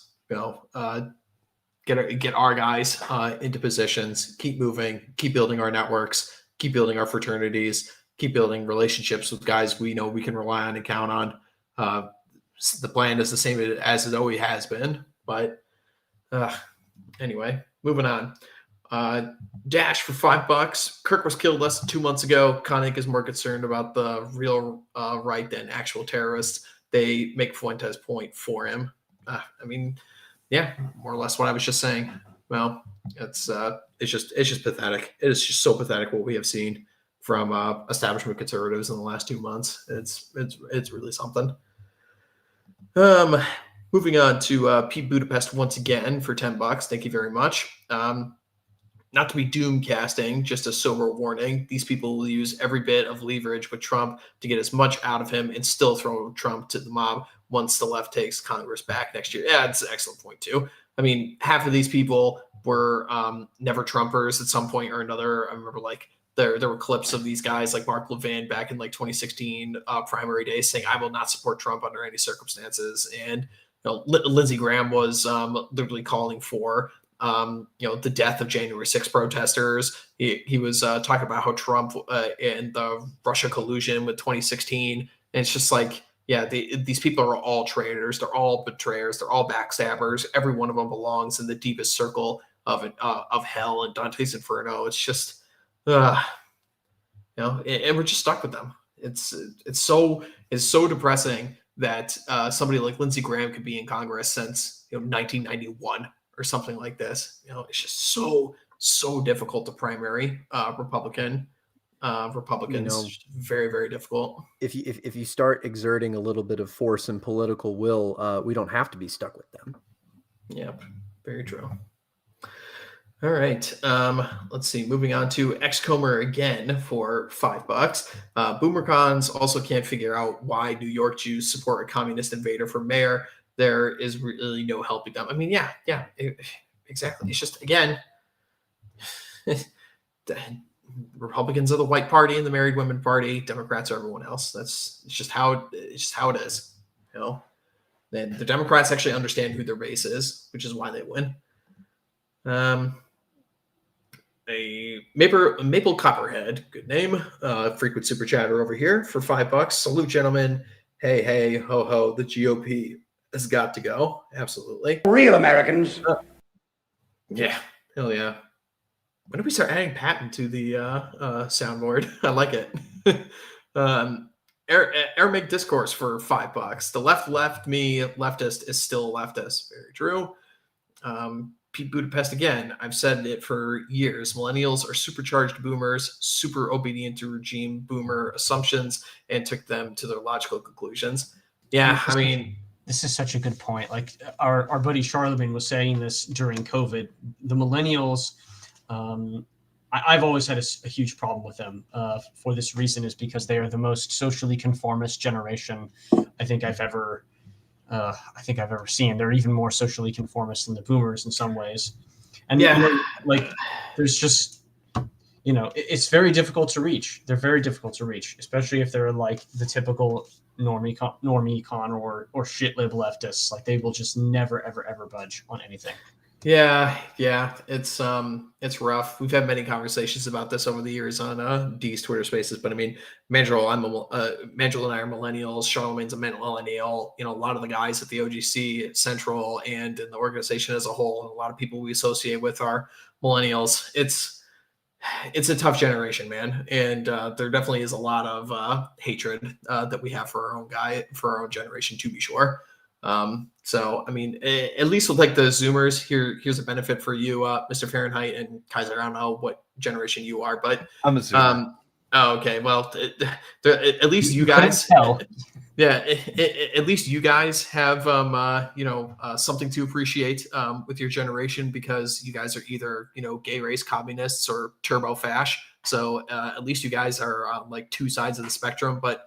Millennials, there's just basically like no hope at all. So we're gonna break the country into pieces. Like it's not gonna matter much when you're outnumbered on macro societal scales. Yeah, it's just rough. It's rough being a millennial, and I mean, I'm very thankful for all the guys that I've met, mostly through this organization, that are my age, because it doesn't make you feel so alone. But I mean, a lot of millennials like us have been forced to keep a lot of our shit lib, friends, because who else are you gonna have? Like that's your age basically, and it's rough, man. It is really, really rough. being a millennial. We really don't have much going for us. Really is a completely destroyed generation. So it is true what everybody is saying. Like eventually when our generation is going to get into power, because Gen X is just going to get completely skipped. We all know this. It is going to get bad. This is very true. Let's see. Moving on, Pete Budapest once again for $5. Catholic aristocrat Buckley produced one child who is an atheist libtard. Conservatives could serve nothing. Yeah, very true. Do you guys remember when one of Ronald Reagan's kids was famous for being like the leader of the American atheist movement, and constantly the only objective that group had every year was to buy out an ad space on the conservative primary debates on Fox News just to say, I'm an atheist and I'm not afraid of burning in hell. That was his like claim to fame. So, yeah. Well, it is funny, right? Speaking of generational stuff, like this is how these things always typically go, don't they? Like you have somebody who actually stands for something, the father usually, and the son is like, you know, the fail son who has completely opposite opinions, and then only the grandson is, you know, a return to form, you might say. So I mean, if you have any hope for the millennials, it's that we will summon the strength to be like our grandfathers and not to be like our fathers. That's my one hope. Yeah, that is true. I forget who was talking about this recently. It might have been John Slaughter. It seems like something he'd say, or maybe it was Last Things. I don't know. Somebody was talking about this, about there is a possibility for, or maybe it was Dave Green, I forget, but there may be a possibility for some people in our cohort. And, you know, I would like to think a lot of the guys that make up the base of the OGC could be these guys. We'll find some redemption a little bit later in our lives, and perhaps there is going to be some saving grace granted to a number of millennials, but it's certainly going to be the majority of us. I think so. Well, I think that the social dynamics are very different, right? I mean, just look at the boomers. How many boomers were going to Woodstock in 1968? Like, you know, it's a meme like, oh, I was there, man, with Eric Clapton with a 6-string guitar and all that shit. But, you know, like, from as far as cultural broad movements go, you know, it's always a vanguard which sets the trend, and then only many years later does everybody else catch up with the trend and view those things as the established consensus. Like there is a reason why boomers are all the way that they are, is that's because these are, you know, decisions that were made by a vanguard in the late 60s and early 70s, and they have been carried out to the fullest extent under the boomer regime. I do guess that is a good point, Mandrill. I mean, we haven't, because the boomers have been in power for so long and they're still here and haven't left yet. The millennials actually really haven't established a lasting identity for themselves quite yet. You know, not because like we aren't old enough, but it's just because we haven't really gotten the reins of power yet. So there definitely is some room for a faction of us to write the end of our story. But I think it will be us. I really genuinely do. And you know, just look at what the culture is like, right? Millennials, which you know, absorb the boomer verdict on society. Look what has happened to them, right? They've all become gay. They've all trans themselves, and you know, just that is what progressive politics has done to them naturally. Whereas for us, having to find our own way with maybe a bit of advice from Gen Xers, maybe advice is the wrong term, maybe tough love when it's required. I think that the cultural milieu that millennials have come up in, which is largely, when you think about what is the major cultural movement that millennials have, right? That is Gamergate. Right? Yeah, I was about to say. That is Gamergate. That is the Trumpian movement. This is our version of the 60s and 70s. It's actually a very good point, Mandrill. This is a very interesting topic. It needs to be discussed a little bit more, perhaps at another point. But I know Charlemagne and Mellon have been touching on similar points recently on Mr. D's Twitter Spaces, which I'm very looking forward to getting back and joining in again, because you know we talk about it on these streams, but you know a lot of interesting stuff gets said on those spaces. It's very underrated, and you know I will say it's kind of amazing how it's one of the top ranked spaces on Twitter at this point. mostly because like it's just been going on for so many years at this point, and it's so consistent. So I don't know if you've noticed this, Mandrill, but it's at least every space now we get like some rando who just finds the space because of the algorithm, because like so many people listen to it. It's such a high listen to space as it relates to Twitter numbers are concerned. So like some randoms will show up and like, what the fuck is this? What the hell are you guys talking about? Mr. D's drunken ramblings. Yeah. But a lot of stuff gets said in those that is quite interesting. So if people are awake at very late hours of the evening, I would recommend people head on over to Mr. D's Twitter Spaces, because a lot of interesting thoughts are discussed on those spaces quite a bit. And I'd like to bring up this millennial conversation tomorrow, because it definitely warrants more discussion. D's not going to want to listen to me talk about that. I'm just going to go off on fourth and third stuff. It's okay. Shut me down again. It's okay. It's okay, Mandrill. I'll bring it up, and he'll be okay with it, because I haven't been there for 3 weeks, and he's just going to want to listen. So, or force D to listen to my nonsense. Yeah, there you go. Exactly. We'll get there. Hello, Mandrill. Anyway. Okay, well, Pete Budapest, you definitely min-maxed your super chats this week. I often talk about how that's the main goal of the super chatter, is to send the smallest amount of money but get the greatest amount of commentary based on your super chat. So I think Pete Budapest has won the min-max award tonight. So here we go with blood-based for 50 US bucks. With no comment attached to it. So this is like the total opposite end of the spectrum of the min-maxing part. But we thank you very much, Blood-Based, for the biggest contribution of the night and no comment attached to it. So, but we appreciate it greatly. Thank you very much, sir. Let's go to Chancey for 15 bucks. Says, greetings from the Red Apple. Not sure how many Americans there are left here, but things are looking pretty dicey right now. We definitely need brotherhood more than ever. Well, I do know that there is a chapter getting spun up in the New York area. So if that is interests you, please reach out to those guys or to OGC Central. We can put you in contact there. But yeah, chapters and local guys are definitely the way forward. So get involved. I seriously think you just can't think what would Bill the Butcher. Yeah, exactly. What would Bill the Butcher do if he was in New York right now, and then channel that as much as you can? Very good point. I don't think there's a single guy who has regretted joining an OGC chapter. I'll tell you that much. So moving on to our good friend Melon for $5 regarding decaying millennial culture. Yeah, Mandrill, we were just talking about this guy. People don't give Melon enough credit. This guy's got a lot of sharp things to say, and he does. So, all right. Moving on though. So, regarding decaying millennial culture, there will be a change here when the boomers die, because boomers are even now shielding millennials from beneficial stress. When boomers go, millennials will either spiral harder or improve. Unknown variable. Yeah, I mean, this is a very good point.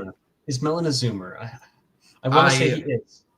I'm not Melon positive. I think he's a young millennial. A young millennial. He is. Yeah, he's like right on the border. Oh yeah, one of those weird people who's on the cusp of the changeover. Yeah. I mean, there definitely is something to be said about the millennials, though. And one edge that we do have over Zoomers, at least those of us millennials who are actually based, which is definitely, I'd say there are fewer based millennials than there are based Zoomers.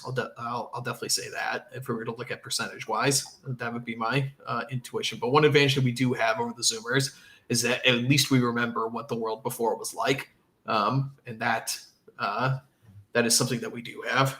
I mean, I do remember when the country was significantly more white. I remember when I didn't meet a single Jewish or brown person in any of my grade schools until I was in high school. I mean, that was just life for me in a time before the internet. Living in the American suburbs. I remember having a random like African refugee person type, one of these types, right, come to my school, and of course he had a typical name, and that was like a big deal in the early 90s because he was like one of two black people at my elementary school. Yeah.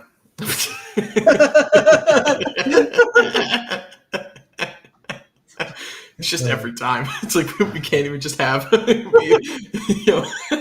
Not even a random conversation. I know. It's like just a random reference to some random refugee black guy in Mandrill's like third grade classroom chirp. It's just the ceiling bird never sleeps. Alrighty. So Melon, come on the space tomorrow, and we'll push D to have a discussion about this because I think there's quite a bit to discuss here. So, all right. Moving on then to James S for $10. Who remembers this gem from George W. Bush? We will fight them over there so we do not have to face them in the United States of America. Yeah. We'll fight them over there so we don't have to fight them here. Yeah. And now the Islamic population in the United States is 5 times larger than it was on September 11th. Yeah. So again, what have conservatives conserved? Literally nothing. Unbelievable. It's like the gall, just the absolute chutzpah of these people to come out and try and like dictate terms on what the new right is going to be. It's like, you guys are losers. You've literally done nothing ever. It's like, the guy who's been the manager of the baseball team for 20 years, a complete failure, and is coming in lecturing the new coach about how, you got to make sure you put your cleanup batter in the right spot. It's like, what the fuck is this, man? I like that movie. All right, moving on. Solid Snake 1964 for $5. Evening, gents. Not first due to a haircut. A likely story. With all the dariness of recent events, it helps to focus on your fellow OGC brethren. I had dinner with our newest member and his wife, who is one heck of a cook. Big plans this weekend with the fellows. Well, good for you, Mr. Solid Snake. See, guys, everyone in the chat, even Solid Snake is taking breaks from destroying Liquid Snake and stopping Metal Gear to join with his fellow OGC members. So real Americans. And if it's so true.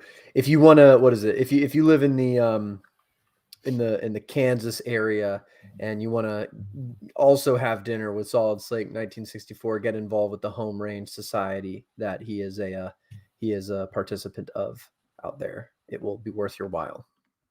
So there you go. All right, we got Cletus for $5. The more people fight about Fuentes, the less likely we are to see an actual whites interest advocate like Jared Taylor on Tucker Carlson. Probably. I mean, maybe, but it could be.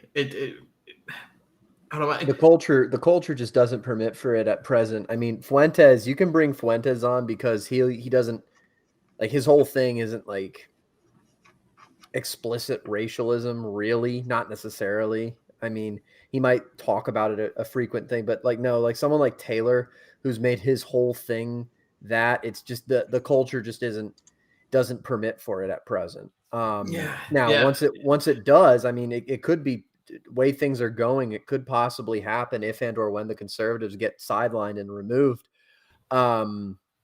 Once that happens, that'll be a massive seed change. But right now, it's just not going to happen. Fuentes is there to suck up all the energy.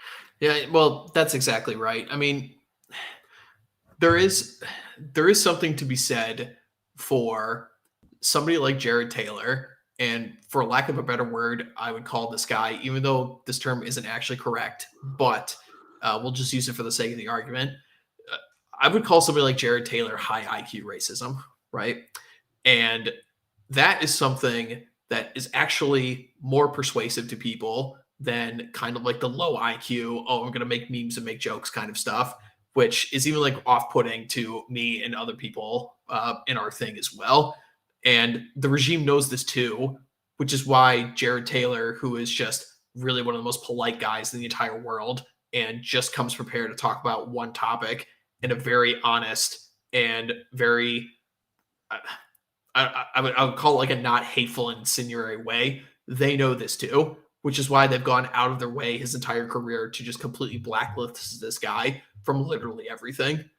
And that is why you can have somebody like Nick Fuentes on all of these shows, because it is low IQ And because he's going to be the boogeyman for the regime that we could throw out there and try to associate everybody else with and make everybody else look bad, because now instead of talking about actual issues, we have to talk about defending this, guy who has all these very weird, attachments to him and various scandals and, disassociative behaviors and stuff attached to him as well. It's just, you're right, Mr. Fahrenheit. It's just, we're not quite there yet where Tucker Carlson can just interview somebody like Jared Taylor, even though I wish he would rather interview Jared Taylor than Nick Fuentes, and it would probably be better for the movement as a whole if we were to do something like that. There was exactly one time, I think, where Jared Taylor was platformed by the mainstream by someone who had no idea who he actually was because we're trying to tie him to Donald Trump back in 2016. And you can find this interview. He's having dinner with some Asian guy. I have no idea who he is. And he is answering every single question that this guy has and all his like basic polemic arguments so well and so perfectly, where he's explaining to this guy very coherently who's trying to do wow, I'm a child of immigrants. Don't we have a part in this too? And he says, well, if too many of you people come here and take this, then it will fundamentally change the country. And I would like to keep it the way that it was. It's like he's just able to answer it perfectly. And because he was able to do that, they will never have him on until we are able to be in a position where we don't get like absolutely annihilated having him on. Yeah. Well, I mean, what's so amazing about that is that one clip of Jared Taylor is like the clip that everyone still uses, and it's like 12 years old at this point. It's just like a perfect argument that he had once on a podcast, and it's just such a perfect linguistic kill shot that everyone just uses it all the time. That's the kind of guy you're dealing with here. Someone as well measured and as intelligent as Jared Taylor is exceptionally rare, and you don't platform the extremely intelligent, reasonable people. You can't afford to do that. You platform the retards, because even if they pick up steam, you make the ideas far more retarded than they otherwise would have been. Right. So this is again why like, Fuentes is being platformed. If you were to put Jared Taylor on the stream, and this is why they never do it, is because the guy is just so squeaky clean and kind of just a basic dude and a really learned dude and a really nice dude. You would just be focused to discuss with the arguments.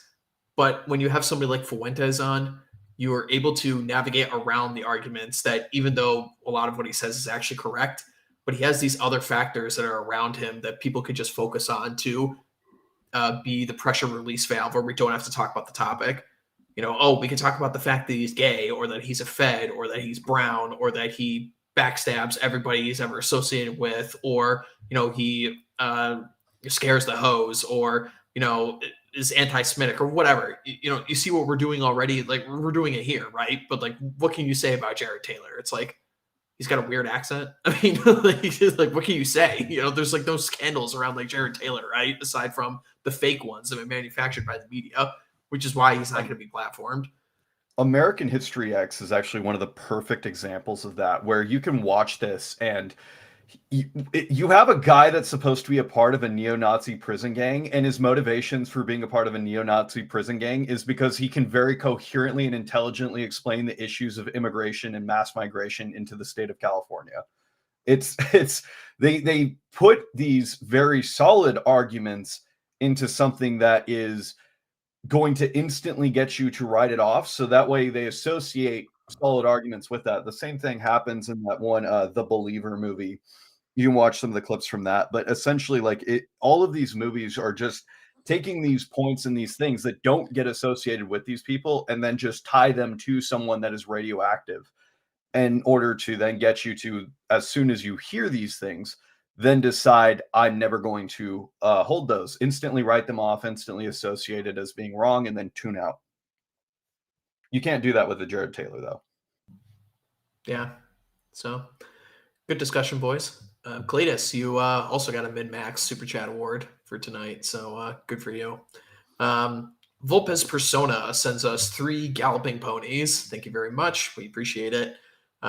Pete Budapest again for $5. I end identity politics, says the plastic sandals wearing nerd who spent last Christmas hating the chuds on X and shitting on their culture. Yeah, exactly. Fuck you, Vivek Ramaswamy, piece of shit. All right.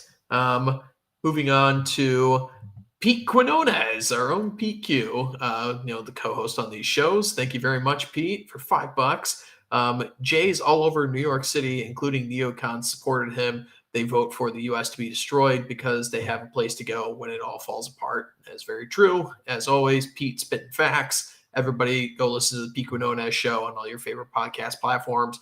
Pete is one of the best guys in our entire sphere, and I enjoy the opportunity to talk with him every week on this show. So thank you, Pete. We'll talk soon, my friend. Paulie B for $50. That is the super chat of the night. Thank you very much, sir. Greatly appreciated. He says, Paul and Pete Budapest in the comments are on fire. I could see a right-wing consensus on social media forming antibodies against conservatism per se. The right can't duplicate the long march through the institutions, but the GOP, achievable objective, salute the OGC. I mean, real Americans. Yeah, real Americans based. I like it. I like General Patton. Thank you. Thank you for putting that on the soundboard, guys. That's a nice one. I dig it. Anyway, my point I was going to say is that, there is something to be said for if you guys can get into positions of power in your local GOPs, and if you just hide your power levels a little bit for a couple of years, a lot of opportunities are going to open themselves up to you as all these boomers are finally going to relinquish power just for the simple fact that they're going to be dying. So, I mean, this is true across all social institutions. Like if you go to any academic campus and you go to look at the professors, they're all gray hairs. Like they're all going to die or retire in the next 10, maybe 15 years at most. I mean, I wish it weren't so that the system could actually work and we could vote these people out and stuff like this. But to be honest, our situation is just so dire. We need to start having a wide variety of tactics. And I'm starting to think way more and more at this point that we just have to wait the boomers out in these institutions. So I think maybe if we all just bite our tongues a little bit, which I know is very hard for a lot of people like us, if you could just fly under the radar a little bit for a couple of years and weasel your way into some of these positions, I do think there are going to be a lot more people once these boomers go that, even though they don't necessarily talk like us, but I think a lot more people who are on the younger side of things just kind of intuitively know in the back of their minds. They kind of understand this friend-enemy distinction a little bit more, just to their bones. They kind of understand the situation the country's in quite a bit more. And I think that we're going to be able to get way further than we are right now, just in a few short years. So if you guys have the temperament for it, and you maybe have some extra time on your hands, I do think it is worth it for some of us to start weaseling our way in to some of these old head conservative institutions, or your local politics, and see what you can do little by little. Maybe just starting a coalition with a lot of the younger guys in there to start with, and see what you can do. It's definitely something worth looking into. And I would be very, very interested to see how that works with various people in various areas of the country. So just an idea for anyone listening. Kyle Linskog for $5. Small white pill. I have firsthand knowledge that huge metro school system is very agitated about ICE activities therein and other shrimp admin activity. Well, I mean, at least that's good. I mean, I had to laugh today when people were chimping out about how ICE did a raid on a school in Chicago today and abducted one of the teachers, and everyone was like, "This person, was doing nothing. This person wasn't one of the worst, Donald Trump." And I'm like, "They're a teacher. They literally are the worst of the worst." So yeah, get them out of here. The teachers are literally worse than criminals. Okay, but seriously. You have to go back. You gotta. Damn right. Damn right. Yeah, damn right. You're going back. Every last fucking one of you. All right. Skibum 220 for $100. Big super chat of the night. Thank you very much, my friend. He's a frequent super chatter here, so thank you, Skibum 220. Tithe at church and support the OGC. Salute. Well, thank you very much, my friend. You can definitely say you support the OGC, chilling out that kind of money for us. We greatly appreciate it. Real Americans. Yeah, this guy is a real American. Damn right. Especially in this economy, being able to throw out $100, that means a lot. Yeah, that's definitely very, very true. We appreciate it, guys. We really do. So, let's move on to Based Hillbilly for $2. Make Minnesota Lutheran again. Boy, does that state really need it, man. Did that Somalian win his election, or is that not this week? Or is it like later or something? I'm pretty sure the Jewish guy won, the one that cried at George Floyd's casket. Yeah, he's now the mayor. Woo! Great win for heritage Americans, right? Those are the options that they had there. Yes, the options were a Somalian and a Jewish guy who wept over George Floyd's golden casket. Do you guys want cobra venom or do you want cyanide? Pick it. I think Will Stancil take didn't run. Yeah. Unbelievable. If Will Stancil ran, he would have won. I would have voted for Will Stancil. Oh, speaking fact check true. Speaking of, okay, I have not watched any podcasts, any shows, anything like this, for 3 weeks. I've been totally out of the loop. But the one thing that I did manage to watch while I'm sitting in the airport when I had a couple of minutes, I did watch the 3 episodes of the Will Stancil show. And I got to tell you, I was rolling over laughing in the middle of the airport, trying to contain myself from watching that.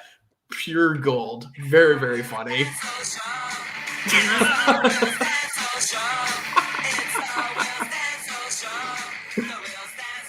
The fucking theme song was just stuck in my head. Is we can't get copyrighted for that. It's damn great. Right. Very true.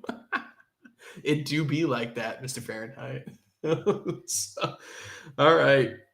We got Dawn Browning, our most prolific super sticker chatter and the only woman in the audience. Thank you very much, lady. We appreciate it. She sends us a super sticker with a woman clapping her hands and saying thanks.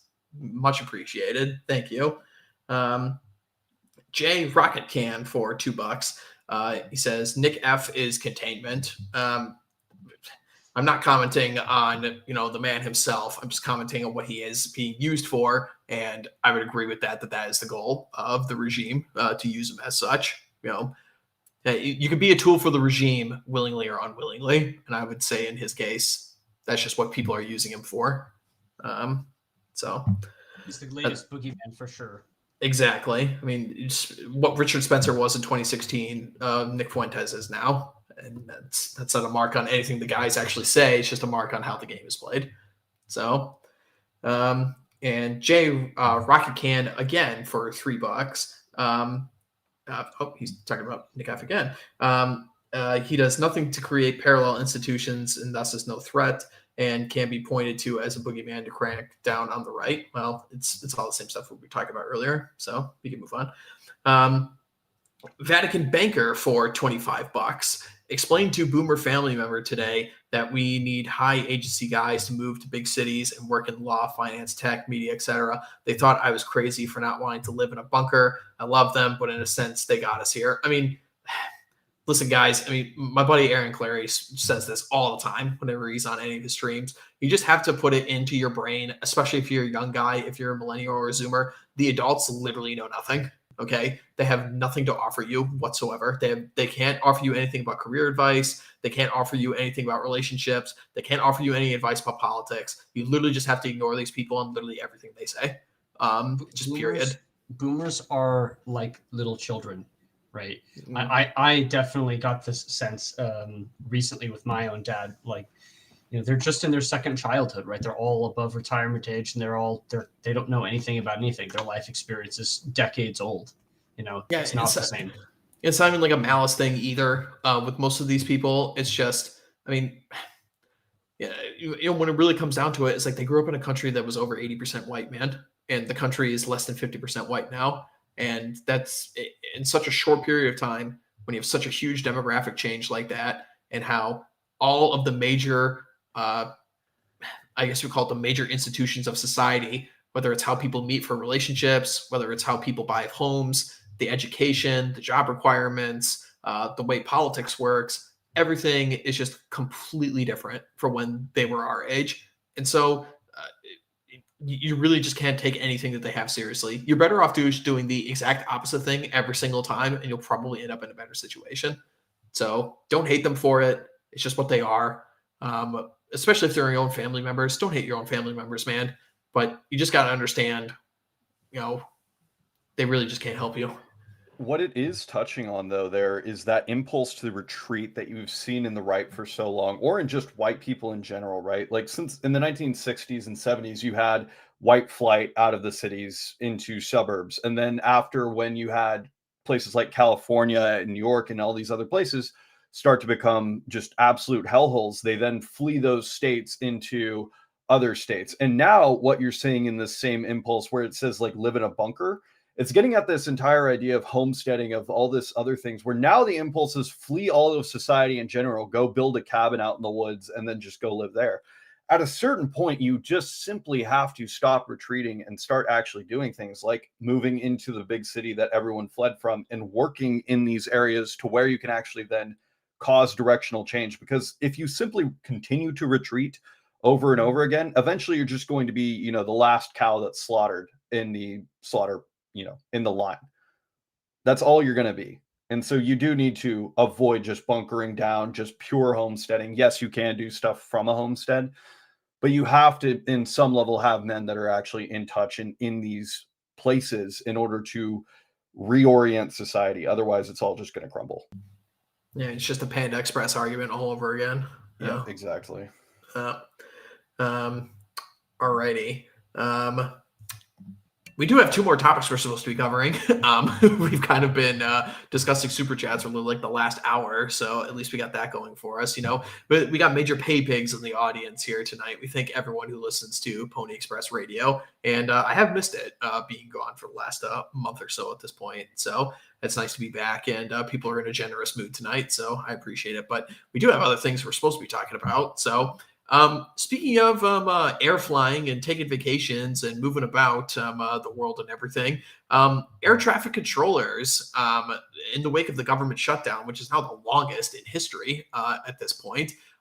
So if you guys are flying right now, be on the watch, because starting tomorrow, United Airlines is cutting back a significant portion of its flights throughout the country as air traffic controllers. I love how this black woman is given the okay symbol on the thing. Oh my gosh. It's like okay, get moving there. And of course, there's no way that she's like at a reasonable BMI. Of course, she has to be massively obese. I could just hear the chirp. I think I heard it a second ago.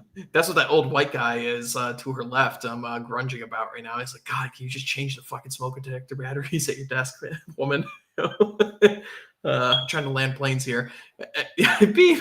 I know why the ceiling bird chirps. Anyway, so air traffic controllers. There's a shortage of them now because of the government shutdown.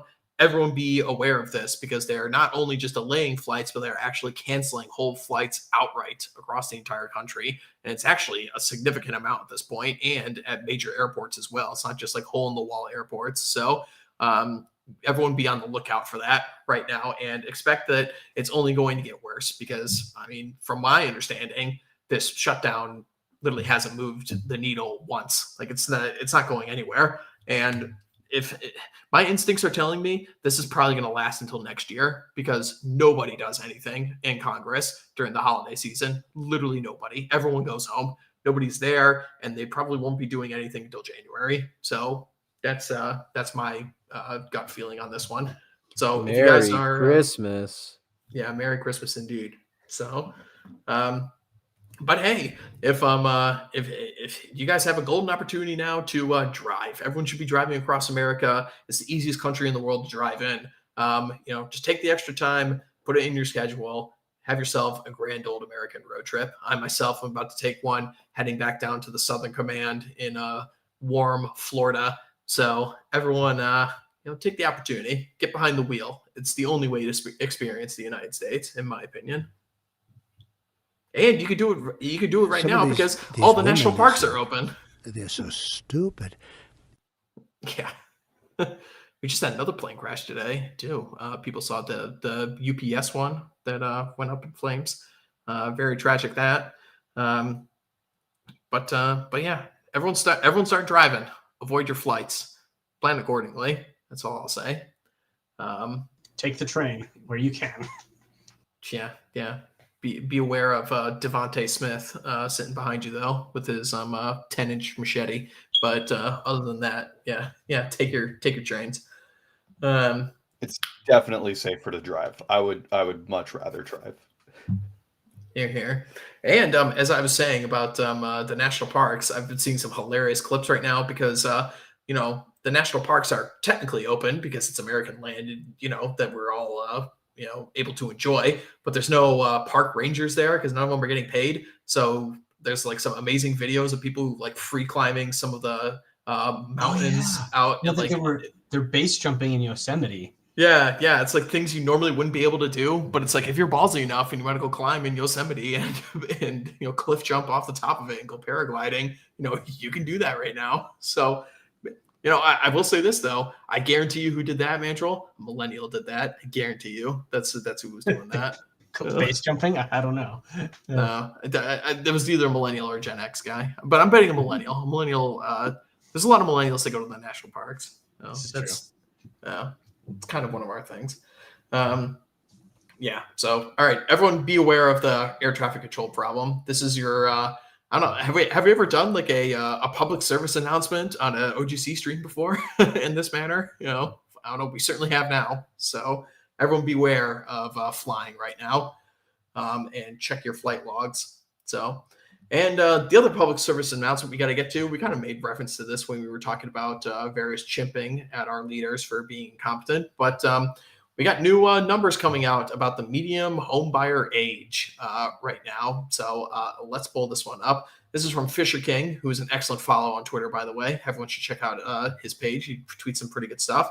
But here we go. Breaking. Medium age for first-time home buyer has surged to a record 40 years old. This is up from the medium age of 33 years old in 2021 and 29 in 1981. So just in 4 short years, it has jumped by 7 years, which is radical. I mean, there were earlier numbers posted earlier this year where for the first time ever in American history, you have more people buying homes at the age of 70 than people at the age of 30. And despite what anyone wants to tell you about the stock market and the economy being at all-time highs, this is a huge problem. And as somebody who's looking for a home right now, I mean, I'm very envious of, well, I should just say I'm almost looking to the Charlemagne option at this point, where I'm just going to buy land and build my own house because it's like, what the fuck else can you do? It's crazy at this point. I mean, just look at the graph, right? And you can't see all of the drop down text here. There's a little bit more. It says the typical age of repeat buyers hit an all-time high of 62, with the median down payments reaching 23%, the highest since 2003. Record home prices and high mortgage rates have created the worst buying conditions on record, locking under Americans out of home ownership, right? And you can kind of see, just look at the graph, right? Right around 2008, 2009 on the graph, it jumps up and then it jumps up again, and then it jumps up again, and jumps up again, right? And I'm of the age where right before I should have been in a position financially to buy a house, it jumps up. And right before you just get into the position to buy the house again, it jumps up. And it's just the same thing over and over again. It's just the hamster wheel forever of trying to get onto the housing market chain. It's just, oh man, it is very, very rough. And I can't even imagine how worse it is for Zoomers because a lot of them are just having difficulty even getting into the careers even to begin with. I mean, I know a lot of millennial guys in our thing who are, kind of into the, I don't want to say it like the golden years of their careers, but a lot of our guys are established, they're not like searching for their first job. They've been working for the same outfit for a couple of years at this point. And this is kind of the time where you're supposed to start, your climb upwards and get that payment in and get on the housing market train. But Man, oh man. I mean, let's read Fisher King's actual comment here above this graph. He says, friendly reminder that you keep communism at bay by responding to the economic conditions of the young and realizing that ever widening wealth disparities are unsustainable. Kind of why celebrating job displacements via AI and outsourcing doesn't go over well. Exactly. I mean, this is just the really major point here. And we were talking about this earlier about focusing on issues that people don't fucking care about. The issues that the young and the youth, who are the future of the country and the future base for the right wing, the issues that we actually care about are stuff like this. The economics, the job situation, the housing markets, the situation with women and establishing families. These are the things that people actually care about. Nobody gives a fuck about this foreign policy shit. Literally nobody. I don't fucking care about Nigeria. I don't fucking care about Venezuela. I don't fucking care about Israel. I don't fucking care about Ukraine. I don't care about fucking, India and Pakistan fighting on their border or some shit. It doesn't fucking concern me literally at all. At all. All those countries can go up and smoke tomorrow and I wouldn't give two flying fucks. All right. This is the shit that we actually care about. And this is the stuff that actually needs to be addressed. And nobody wants to do it. And this is why the youth are continuing to become more and more radicalized in one direction or the other, whether it's for hardcore Marxism and socialism and commies or for, hard right agendas. Let's put it this way. You can't keep the sensible center of normative politics together when this is your economic situation, right? It means that on the left-hand side of politics, people understand, oh, the system just doesn't work for me. And on the right-hand side of politics, you can maybe get people to listen to you for half a decade or so before they finally realize, oh, actually, personal responsibility and paying off your debts is a good thing, but you still can't afford the American dream, right? And it doesn't matter if you play the game responsibly or irresponsibly, you're still not going to get the result you want, right? That is not a good thing to have happen socially and politically. Like, this is how you get the outcome that boomers are all absolutely fucking terrified. And I want to help the boomers understand. They just don't understand. They can't understand. I had this conversation with one of them this week, and when they see and are told about a structural problem like this, they just immediately give you, well, have you tried doing this little thing, right? What about this little thing, right? And it's always using the personal responsibility angle to try to force individuals to overcome what is essentially a structural problem. This is a structural problem. The economy is a structural problem. All of that is solved at the macro level. It cannot be solved at the micro or individual level. And that's just the shitty, unfortunate reality about that. Yeah, it's just how many times, Mandrill, have you dealt with this argument with a boomer when they're talking about, well, you guys just need to pull yourselves up by your bootstraps on this one, and that your generation, the millennials, are just extremely lazy. It's like, listen here, man. I've literally got this argument this week. I literally had the same argument this week. It's like, listen here, man. Okay, are you trying to seriously look at this graph right here and tell me that the millennial generation is uniquely lazy, a staple of human society for over 10,500 years, right? Everyone to their core is lazy, but you're trying to tell me that the millennials are uniquely lazy among all humans in all times and all places? Really? Is this the argument that we're going to have here? And this is why this graph is the way this is? Like, come on. Sorry. This is just a fucking joke. All right. You had an opportunity to buy your first house for $25,000 when you work at a paper job. All right. And you got in when land was cheap and labor was expensive. Okay. You're not a fucking financial wizard. You're not some amazing genius who placed his money in the correct market. It's like, Mandrill, I'm sure you've dealt with this, but you know how like every boomer says they were at Woodstock? Every boomer also says they invested in Apple, right? It's like it's well, no, not all of them. Not all of them, actually. My old man has that story because he actually didn't invest in Apple, and that was one of his biggest financial regrets. And he mentions it a lot to me, actually. But it's like, but all of them have like one of these stories, right? Where it's like, oh yeah, we really invested in like this one really big thing, and that's how I made it. It's like, no, dude, you just lived in a time when America was the undisputed richest country on the entire planet, and basically just by living, you had a good result for you. which is honestly what it should be. Like when a country is this prosperous and this amazing, you kind of should just be rewarded for living in a great country. That's what it means to live in a rich country and a great place to live and everything like this.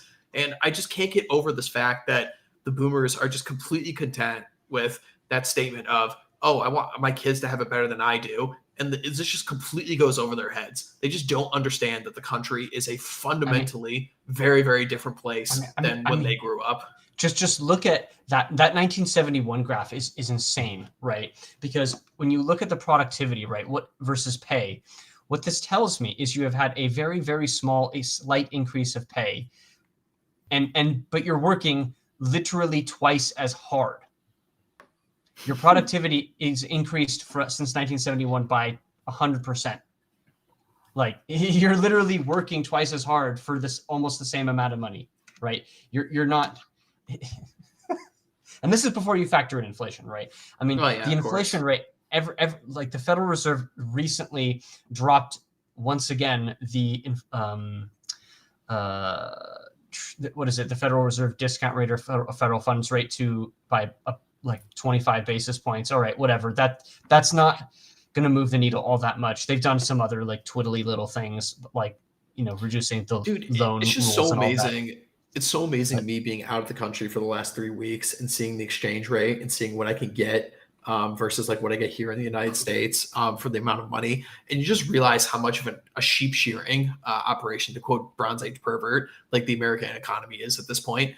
I mean, just simply also just pointing out the facts to a boomer that the US dollar has inflated 22% since COVID.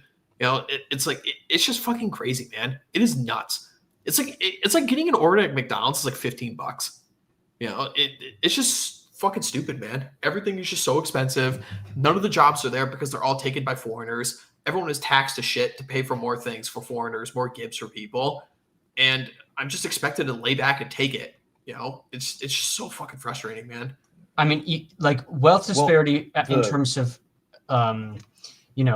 hierarchy on the right is not necessarily a problem, especially if you're like free market or whatever. But, the problem is nobody cares that others are wealthier than they are. Nobody cares that somebody else is richer. Nobody cares that you're like, this guy has more than me, I hate him just because he has more. No, it's the sense of this guy has more because he worked the system and he got lucky and he knew the right people, or there was like inherent corruption. And so that's how they got their money. Right.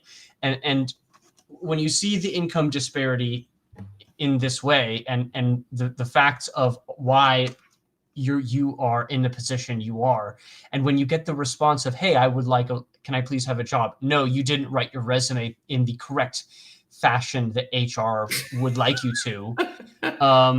Because you have to write your resume in it's just, oh my god, or your cover letter has a mistake on it. It's like, again, everything with form over function and style over substance. It's the most retardation bullshit I've ever. Oh my god, it's so fucking annoying. Rant over. I have a rant that I would like to go on after seeing all of these charts. If you look at it historically, this is the same kind of thing that leads up to the kind of political radicalization that we're having. It is not a new thing, even remotely.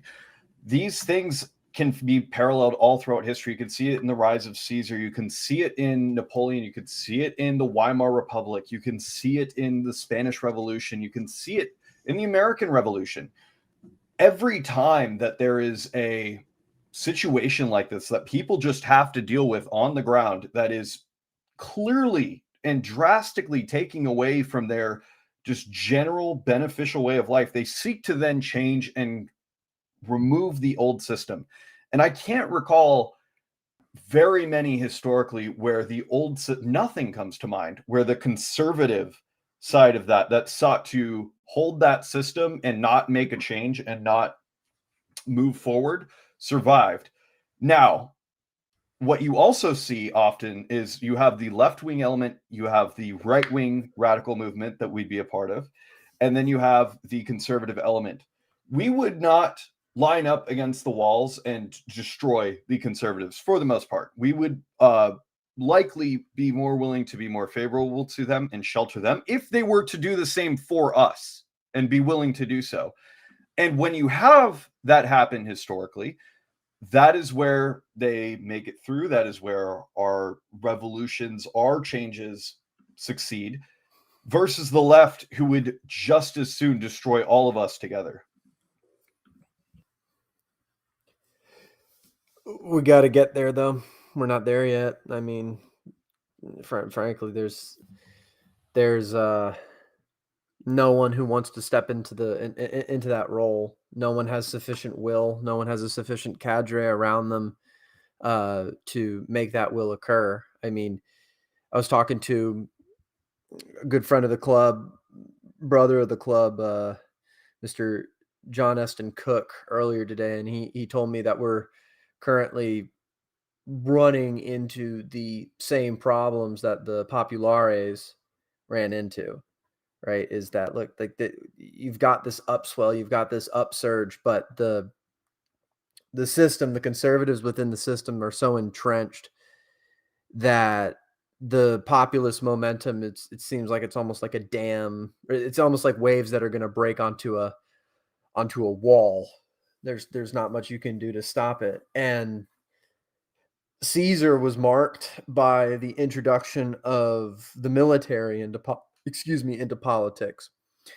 There's a great book that Sam Huntington wrote called The Soldier and the State, if I remember correctly, where he analyzes various different countries' interactions with its military. But what the primary thesis of the book is basically, how does the U.S. government keep the U.S. military out of politics? You'll hear this talked about a lot of times. Civilian control of the military, right? In the United States, we don't have the military get involved in politics.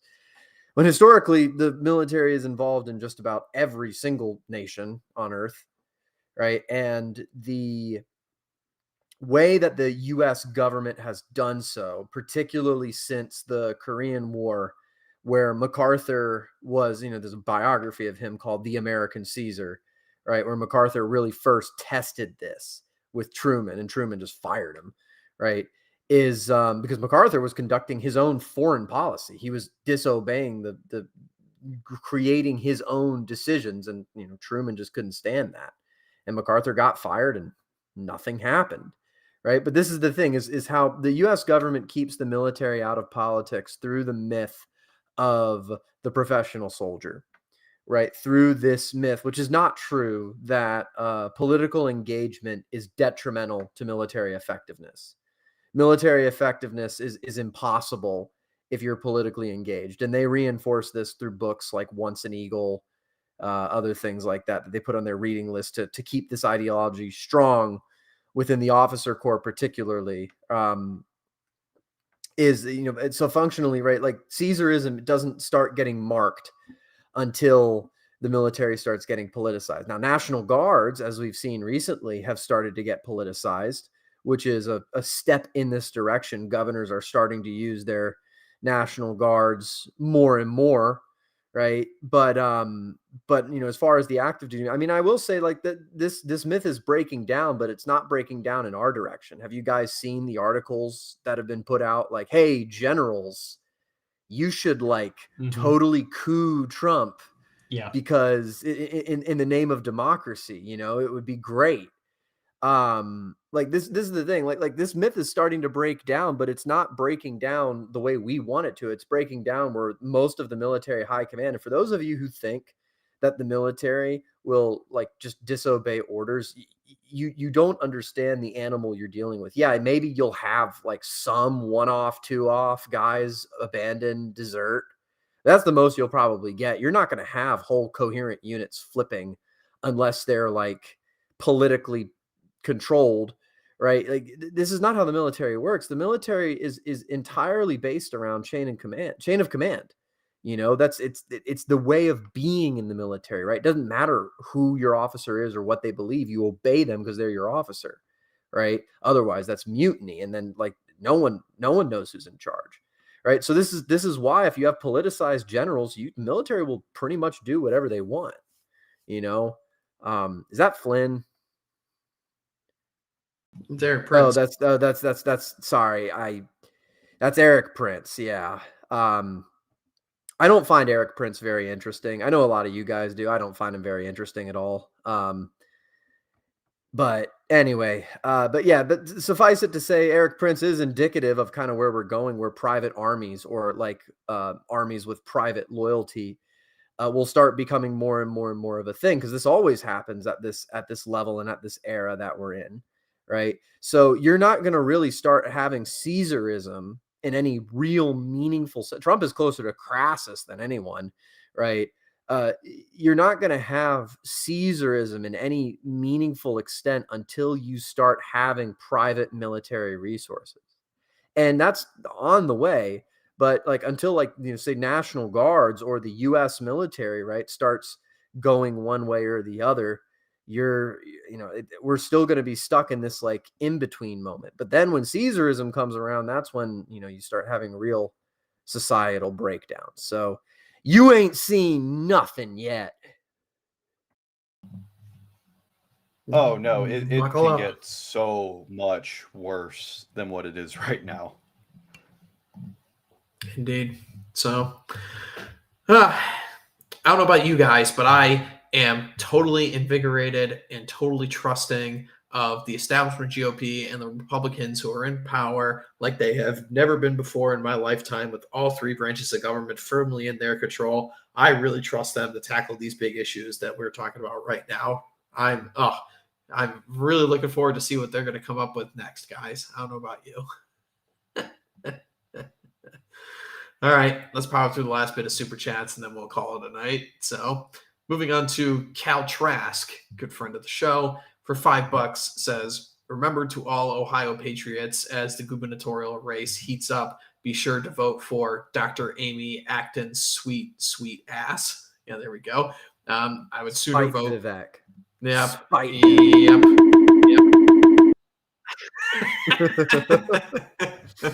Isn't she like 60 years old or something too? She's not even like a young woman or something. I could be wrong. Don't fact check me on that. But anyway, moving on. But yes, we cannot allow Ohio to fall into Vivek's poo-stained hands. So definitely get out there and vote for the Democrat, I guess, because the Ohio GOP needs to be taught a lesson on that one. So just vote right for everybody else in that election, but just vote left for the governor. Just yeah. Seasider, get yourself a box of birdshot. Salute. He sends that for $10. Real Americans. Yeah, real Americans is right. As someone who's going bird hunting this weekend, I also agree. Get yourself some birdshot. So, Paulie B for $5. Feel compelled to respond to Vatican. Retreat is bad, but man living in high crime, high time preference zip codes is corrosive. It ground me down. Now, this is a response to a super chat from earlier, I think. It's also it's difficult to do if you have a family, right? If you're a single guy, you can kind of make it work.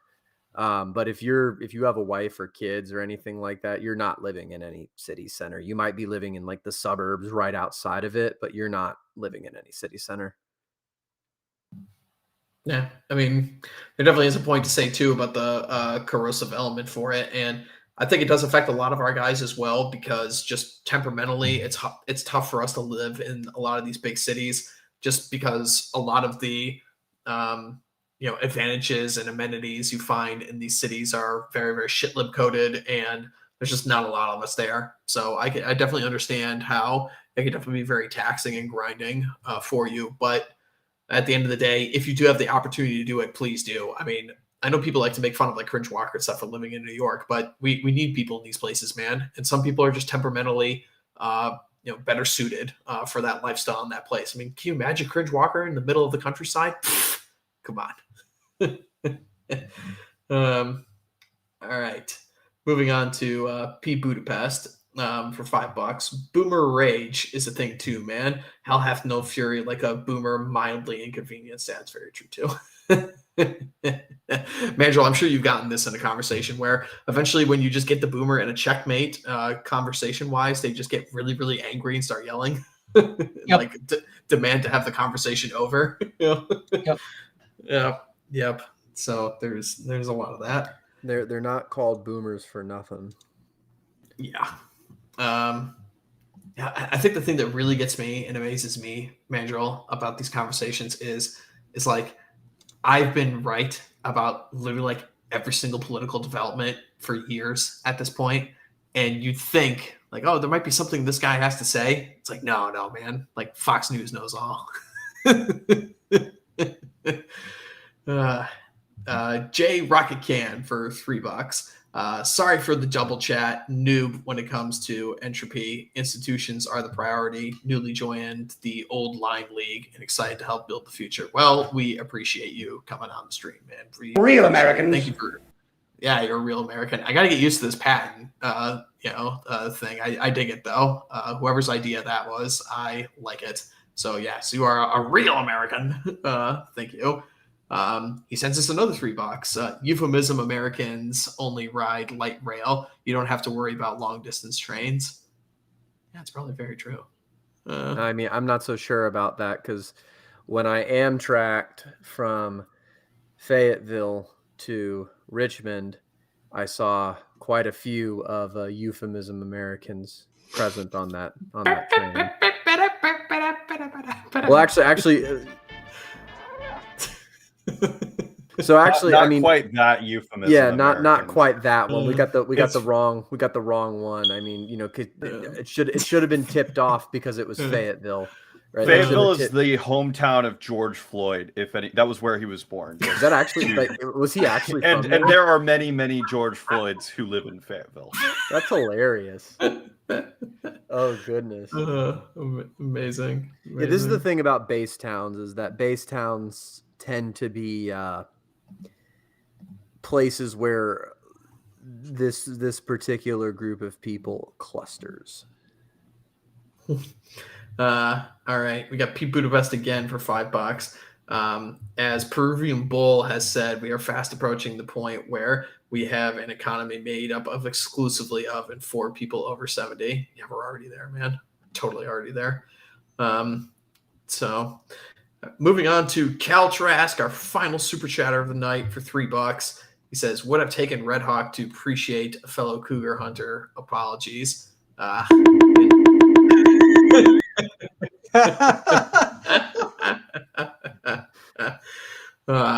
Well, I mean, in my youth, we'll say that. Let's just say in my youth, my good man. But let's just say I'm quite a fan of good old Dan Baltics. Constant tweeting about the proper the proper age disparity and the proper relationship dynamic in 2025 is the millennial and the Zoomet. And I dare say I like this arrangement quite a bit, so I had to have it for myself. So that is my recommendation to all you millennials out there. Go find yourself a nice Zoomet. They're quite lovely. So that's all I will say on that matter. All right, gents. That is it for the super chats. That's it for the topics on this very black-pilled stream. I really know which ones to come back to, apparently. I just had to swoop right in, fresh from the airport, little tired from the jet lag, but you know what? I just really need to hop on for the black-pilled streams. So, Mr. Fahrenheidt, do you have anything to promote? Nothing really to promote. Just wanted to share a fun little fact here. I'm glad we had Kaiser on as a guest because for those of you who don't know, I got my pseudonym from the exact same TV show that his whole persona is based on. If you haven't watched it, it's called Legends of Galactic Heroes. It's oh my God, you fucking weeb. Yeah, well, it's a series of Japanese sci-fi novels that were then adapted into anime. I have not read the novels. I have watched the anime. It's one of the best simulations of geopolitics and military strategy that exists in fiction. When I recommended Mandrill watch it, he very stupidly and foolishly watched the remake instead of the original. That was the free version that I had available to me at the time. Yeah, you can cope about it all you want, but please go and watch the original. If you are interested, Legend of Galactic Heroes, it's about 100 and something episodes, but there's two things. I'm not gonna. This I'm is the gonna. problem with whenever somebody tries to recommend like an anime to me or something. It's like, okay, dude, you just gotta watch 355 episodes, man, and then it only gets good around episode 265. But you really need to watch those first 200 episodes to get the story. This one's good from episode 1, and you can also find it on YouTube, and it's about you 20 can only hours find total. You can only find you the literally prequel. look up Legend of the Galactic Heroes on YouTube. You'll find the entire thing. Did they post the whole thing on YouTube? Yes, the entire thing is on YouTube. Oh, really? If you search Legend of the Galactic Heroes right now, you'll have the entire show. Okay, Yeah, great. that's Well, you have to watch My Conquest is a Sea of Stars first, and then Overture to a New War, which is full on. Yeah, it's important. Just watch this 3 things and one more additional thing. Look, if you can't hack it, it's not for you. I'm sorry. Like, this if you want the fruit, you got to climb to the top of the tree. Okay, this is all I'm saying. Anyway, that's all I wanted to say. Support the Old Glory Club, and please just find a way to get these conservatives out of here. That's all I got. Here. I could second that last part for sure. Mr. Mandrill, our chief chimping correspondent, what do you have to promote, my friend? Only the last article I wrote for the Old Glory Club on Halloween. That was it. That was an interesting one to write, I think, mostly because, I like to do these sorts of timely pieces, especially for Halloween. Those are overlooked holidays, certainly. And go check it out. It's on a movie review from the 1981 film Possession. It's an interesting Eastern European film, but it somehow has Sam Neill as the main character. So it's a very old movie and at this point, and very young Sam Neill in it. But it's good. Oh, interesting. I like him. He's a good actor. Dr. Alan Grant himself. All right, Mr. Kaiser, what do you have to promote that's not an anime? Well, I'll promote my anime anon, Kaiser Von Lohengramm on Twitter. You can find it in the link below. You can also find me having a very fun discussion with Will Tanner about the Anglo-Saxon and Anglo-Norman roots. You can find that on Will Tanner's Substack for the American Tribune. It was a great time. You can also find it if you scroll through my profile for a bit, but it was a very productive discussion. I also host the Green Tavern on the Nathaniel Green Society YouTube, so you can also find that. Oh, I'm coming on that next week. Oh yeah, looking forward to it. I will not be on next week. I do every other week, and you're coming on the week that I'm not there. Yes, indeed. So I guess that ties in nicely to my shillings. But yes, thank you for coming on, sir. It was good to have you. But one thing just popped in my head, Mandrill. You were talking about overlooked holidays. I am sick of this war on Thanksgiving that is going on right now. Like, people are already adopting Christmas avatars and everything and putting up Christmas lights. It's like, no, I fucking hate it. I was getting Christmas ads. I was getting Christmas ads the day before fucking Halloween happens. I was like, what the fuck? Why? This is bullshit. This is bullshit, man. Like, no Christmas stuff should be on anyone's lawn or anyone's profiles of any kind until after Thanksgiving, man. Like, no way. See, I had to have this fight with my mother. My mom, when I was younger, she wanted to play Christmas music during Thanksgiving dinner of all things, and I had to put my foot on that. Put my foot down on that, and so of course, what does she do? The first thing is she plays Christmas music during Thanksgiving dessert. Rocking around the Christmas tree. It's like, get the hell out of here! No, this is ridiculous. Thanksgiving is a uniquely American holiday, and one I grow to enjoy more and more every single year. And I am very. Yeah, I will not stand for this. And you know what? Do you know what else this invites in, Mandrill? This other thing? It invites in Canadian subversion. I had Gio coming into my comments today saying, well, I already celebrated Thanksgiving. It's like, shut the fuck up. You have fake Thanksgiving up there. Yeah. They have Thanksgiving?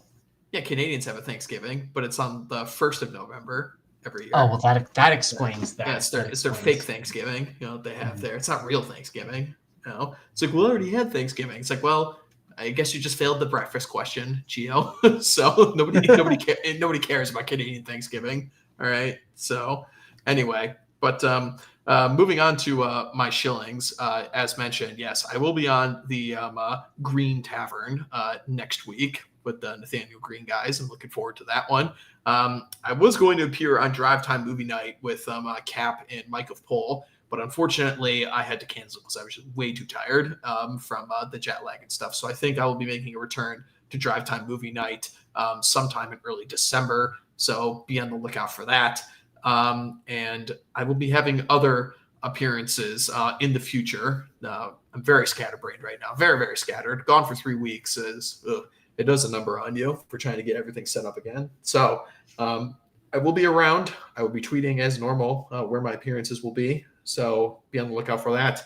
And for the foreseeable future until next year, when I will be traveling once again after 6 months, kind of like to travel at least a couple times a year. But I will be here hosting Pony Express Radio every week as we do. So everyone go and listen to American Spirits. Everyone go listen to the Chapter House. Everyone listen to Pony Express. We'll see you guys next week. When I pass on my good genes to my sons, they're going to join the